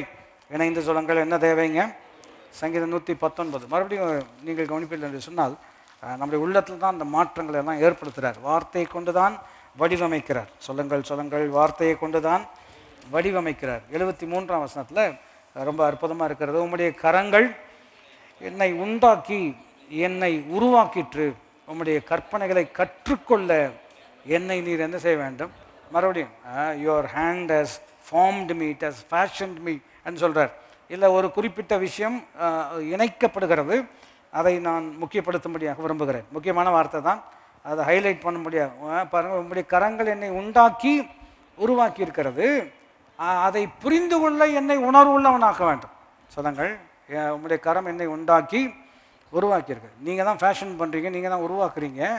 அதை உணர்ந்து கொள்ள எனக்கு என்ன கொடுக்க வேண்டும்?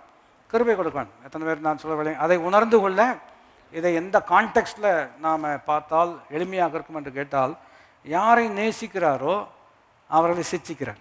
சொல்லுங்கள், யாரை நேசிக்கிறாரோ சிச்சிக்கிறார் சொன்னால் அடிக்கிறார் அந்த அர்த்தத்தில் இல்லை. whom he loves he always trains. யாரை அவர் நேசிக்கிறாரோ அவர்களை கட்டாயம் உருவாக்குகிறார். ஆகையினால நீர் உருவாக்குகிறீர் என்பதை நான் உணர்ந்து கொள்ள எனக்கு கிருபை தாரும். தற்காலத்தில் சிரமமாக இருக்கிறது, வருத்தமாக இருக்கிறது, வழியாக இருக்கிறது, பிற்காலத்தில் பலனுள்ளதாக இருக்கும். இதை புரிந்து கொண்டு ஒத்துழைக்க கிருபை தாரும். சொல்லுங்கள், இதை புரிந்து கொண்டு ஒத்துழைக்க நீர் எனக்கு தர வேண்டும் கிருபை. நான் உபத்திரவப்பட்டது நல்லது, அதனால் உடைய பிரமாணங்களை அதை புரிஞ்சு கொள்ள எனக்கு கிருபை தார். ஏன்ப்பா ஆண்டவர் இப்படி ஒரு சிக்கல்ல பாருங்க, இன்னொரு வசனம் நினைவுக்கு ரொம்ப அற்புதமான வார்த்தை. முற்பக்கம் பிற்பக்கம் என்னை நெருக்கி, அப்படி இருக்கிறதால முற்பக்கம் பிற்பக்கம் என்னை நெருக்கி உங்களுடைய கரத்தினால் என்னை மூடுகிறீர். அப்போ நாம் எப்படி அதை விளங்கி கொடுக்குறோம் என்று கேட்டால், நிறைய நேரங்களில் முற்பக்கம் பிற்பக்கம் நெருக்கம் தான் நமக்கு உணர்கிறோம். எல்லா பக்கம் நெருக்கின மாதிரி இருக்கிறது. ஆமாங்க, எல்லா பக்கம் நெருக்கப்படும் பொழுது மேலே பார்த்தீங்கன்னா அவர் கை உங்கள் மேலே வச்சிருக்கிறாருங்கிறத அநேக நேரங்களில் நாம் உணராமல் போய்விடுகிறோம். அதனால தான் சங்கீதக்காரன் சொல்கிறாரு, நீர் தான் என்னை உருவாக்குகிறீர், என்னை உணர்வுள்ளவனாக்க வேண்டும், புரிஞ்சு கொள்ள எனக்கு என்ன தர வேண்டும். இப்போ இருக்கிற சூழ்நிலை இருக்கிறது அல்லவா, இப்போ இருக்கிற ஒரு சேலஞ்ச், இப்போ இருக்கிற ஒரு தேவை, இப்போ இருக்கிற ஒரு சிக்கல். ஆண்டவர் என்ன இப்படி நம்மளை சிக்க விட்டுட்டீருன்னு சிலர் நினைக்கிறோம். சிக்க விடலைங்க, கர்த்தர் இங்கே சீர் பொருந்த பண்ணுகிறார். சொல்லுங்கள், கர்த்தர் உங்களை என்ன செய்கிறாருங்க? இதை அப்போ எனக்கு என்னமோ கற்றுக் கொடுக்குறாரு இந்த விஷயம். இதுக்கு முன்னாடி இந்த மாதிரி பிரச்சனையை நான் பார்த்ததே இல்லைங்க அப்படின்னு ஒருத்தர் சொல்கிறாரு. ஆமாங்க, இதுக்கு முன்னாடி பார்த்தது இல்லை, இதில் தான் புதுசாக ஒரு விஷயத்தை என்ன செய்கிறாரு? கற்றுக் கொடுக்குறார். நான் சொல்வது எத்தனை பேர் புரிந்து கொள்ள முடியும்? இப்போ ஒரு புது டெக்னாலஜி வருது, படிச்சிங்கன்னா தானே யூஸ் பண்ண முடியும். எளிமையான விஷயம் தானே. புது டெக்னாலஜி வருது, என்ன செய்ய வேண்டும்? படித்துக்கொள்ள வேண்டும். புதிய பிரச்சனை வருது, இதுக்கு முன்னாடி இந்த பிரச்சனை, எல்லாரும் ஆயத்தமாக இருங்கள். நான் சொல்ல விளையம் கொள்ள முடிகிறதா? புதிய பிரச்சனையெல்லாம் வருது, இதுக்கு முன்னாடி நாங்கள் இப்படி பார்த்ததே இல்லை. ஆமாம், நாங்களும் தான் பார்த்ததில்லை. ஆனால் இந்த புதிய பிரச்சனையில் கர்த்தர் புதிய கிருபை வைத்திருக்கிறார். எத்தனை பேர் புரிந்து ஆமேன்னு சொல்ல முடியும்? ஒரு ஆங்கில பாடலினுடைய வரி இப்படி இருக்கிறது, if I did not have any problems I would not have known that God could solve தம்னு இருக்கிறோம் இல்லையா? ஆண்ட்ரே க்ரௌச் என்று சொல்லக்கூடியவர் அற்புதமான அந்த பாடல் எழுதியிருக்கிறார். இந்த பிரச்சனையெல்லாம் எனக்கு வரல அப்படின்னு சொன்னால், இந்த பிரச்சனையெல்லாம் அவர் தீர்க்க முடியும்னு எனக்கு தெரிஞ்சிருக்காது. அதனுடைய தொடர் வார்த்தைகள் எப்படி இருக்கு என்று கேட்டால், through it all I have learned to trust in God, to trust in ஜீசஸ்ன்னு இருக்கிறார். இவைகள் எல்லாவற்றின் ஊடாக நான் அவரை சார்ந்து கொள்ள, அவரிடம் கற்றுக்கொள்ள நான் கற்றுக்கொண்டிருக்கிறேன். இதே தான் பவுல் சொல்கிறார். எல்லா சூழ்நிலைகளிலும் மனரம்மியமாக இருக்க போதிக்கப்பட்டிருக்கிறேன், கற்றுக்கொண்டிருக்கிறேன் என்று சொல்கிறார் அல்லவா? இன்றைக்கி அதை தான் நமக்குள்ளே பண்ணுறாரு. நாம் ஜெபம் பண்ண வேண்டிய விஷயம் என்னவென்று கேட்டால், இந்த விஷயத்தில் நீர் என்னை உருவாக்குகிறீர் என்பதை நான் உணர்ந்து கொள்ள எனக்கு கிருபை தருவீராக. சொல்லுங்கள், இந்த விஷயத்தில் என்னை நீர் உருவாக்குகிறீர் என்பதை நான் உணர்ந்து கொள்ள. நான் சொல்லுகிறேன், இப்பவும் சொல்லுகிறேன், இந்த பிரச்சனை ரொம்ப நாள் இருக்க போகக்கூடிய பிரச்சனை அல்ல. இதெல்லாம் கர்த்தர் ரொம்ப மாற்ற போகிறார், ரொம்ப எளிமையாக மாற்றுவார். எப்போ மாறும் என்று கேட்டால், கற்றுக்கொள்ள வேண்டியதை கற்றுக்கொண்டால்.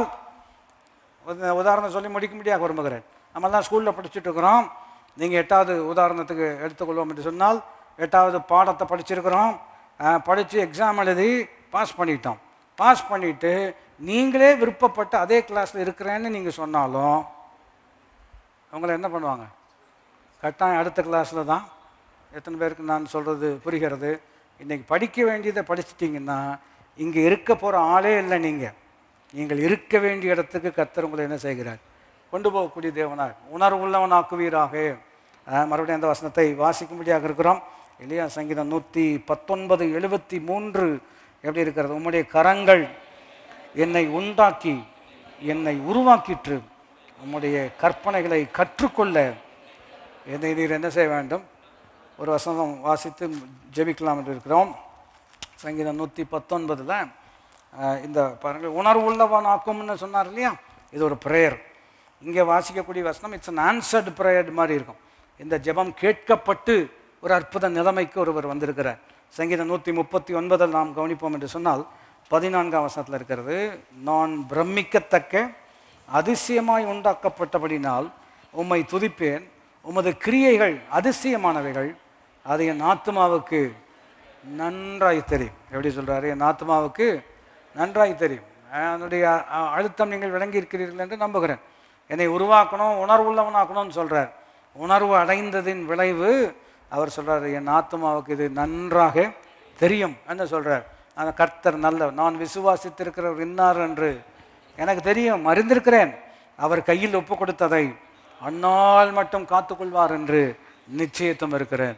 அப்படிப்பட்ட அற்புதமான சிந்தையில மாற்றத்தை கர்த்தர் நம்முடைய உள்ளங்களில் அவரை ஏற்படுத்தக்கூடியவராக இருக்கிறார். இன்னொரு வில்லிங் ரெஸ்பான்ஸ் இருக்குது. அடுத்த தான் நம்ம அதை கவனிக்கும்படியாக இருக்கிறோம். நம்முடைய பட்சத்தில் இன்னும் ஒரு அற்புதமான தொடர் ஒத்துழைப்பு கட்டாயம் இருந்து கொண்டே இருக்கான் இல்லையா? அதனுடைய விளைவு என்ன கவனித்து பார்ப்போம் என்று சொன்னால், எவர்களை முன்குறித்திருக்கிறாரோ அவர்களை குமாரனுடைய சாயலுக்கு ஒப்பாக இருப்பதற்கே அந்த சாயல் நமக்குள் உருவாகும் மட்டுமாக நம்மை உருவாக்கி கொண்டே இருக்கிறார். திரும்ப சொல்லும்படியாக விரும்புகிறேன். அந்த சாயல் நமக்குள் உருவாகும் மட்டும் நம்ம என்ன செய்து கொண்டே இருக்கிறார். அந்த உருமாற்றமே சிந்தையில தான் இருக்கும். உங்கள் மனம் புதிதாகுகிறதுனாலே உங்கள் வாழ்க்கை மறுரூபமாகிறது என்று வேதம் சொல்லுகிறோம்.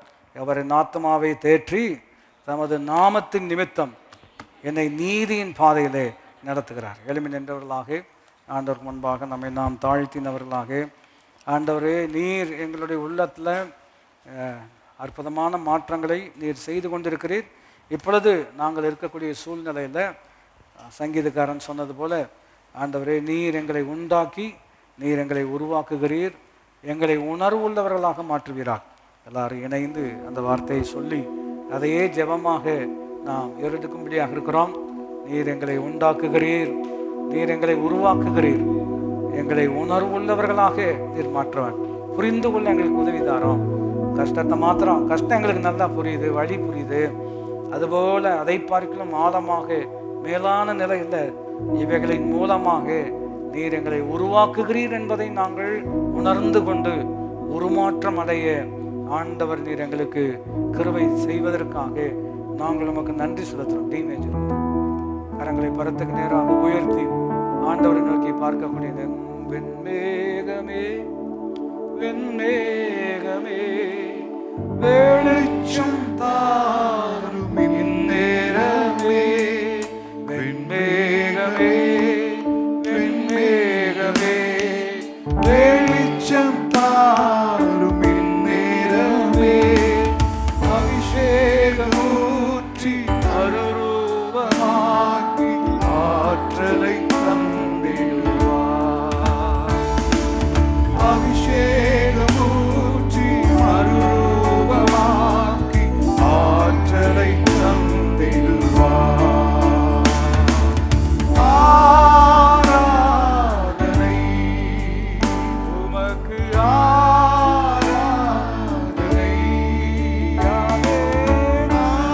ஆராதனை உமக்கு, ஆராதனை. அல்லேலூயா அல்லேலூயா ஆராதனை உமக்கே. ஆமென். அல்லேலூயா அல்லேலூயா ஆராதனை உமக்கே. நல்ல பிதாவே, உம்முடைய நாமத்தை நாங்கள் ஸ்தோத்திரிக்கிறோம். இந்த நாட்களில் உம்முடைய நல் வார்த்தைகளை கொண்டு எங்களோடு நீர் இடைபடுகிற உம்முடைய மிகப்பெரிய கிருபை நினைத்து நாங்கள் உம்மை ஸ்தோத்திரிக்கிறோம். எங்கள் உள்ளத்தில் புதிதான ஆவி உள்ளவர்களாக நீர் எங்களை உண்டாக்குவதற்காக, உருவாக்குவதற்காக, ஆண்டவரே எங்களை நீர் வடிவமைப்பதற்காக நாங்கள் உமக்கு நன்றி செலுத்துகிறோம். ஆண்டவரே சொன்னப்பட்ட ஜெபத்தின்படியே எங்களை உணர்வுள்ளவர்களாக மாற்றும் உருமாற்றம் எங்கள் வாழ்க்கையில் உண்டாகட்டும். வார்த்தையை கேட்ட எல்லாருடைய வாழ்க்கையிலும் தெய்வீகமான நன்மை வெளிப்படட்டும் என்று சொல்லி நாங்கள் ஜெபிக்கிறோம். சத்தியத்தினால் உண்டாகும் சகல விதமான ஸ்லாக்கியங்கள் அவருடைய பாக்கியமாக மாறட்டும் என்று வாழ்த்தி ஆசீர்வதித்து ஜெபிக்கிறோம். இயேசுவின் நாமத்தில் கேட்கிறோம் எங்களுடைய நல்ல பிதாவே. நம்முடைய கர்த்தராகிய இயேசு கிறிஸ்துவினுடைய கிருபையும் பிதாவாகிய தேவனுடைய அன்பும் பரிசுத்த ஆவியானவருடைய ஐக்கியம் நம் அனைவரோடு கூட என்றென்றைக்கும் இருப்பதாக. ஆமென். அல்லேலூயா. கர்த்தர் உங்களை ஆசீர்வதிப்பாராக. God bless you.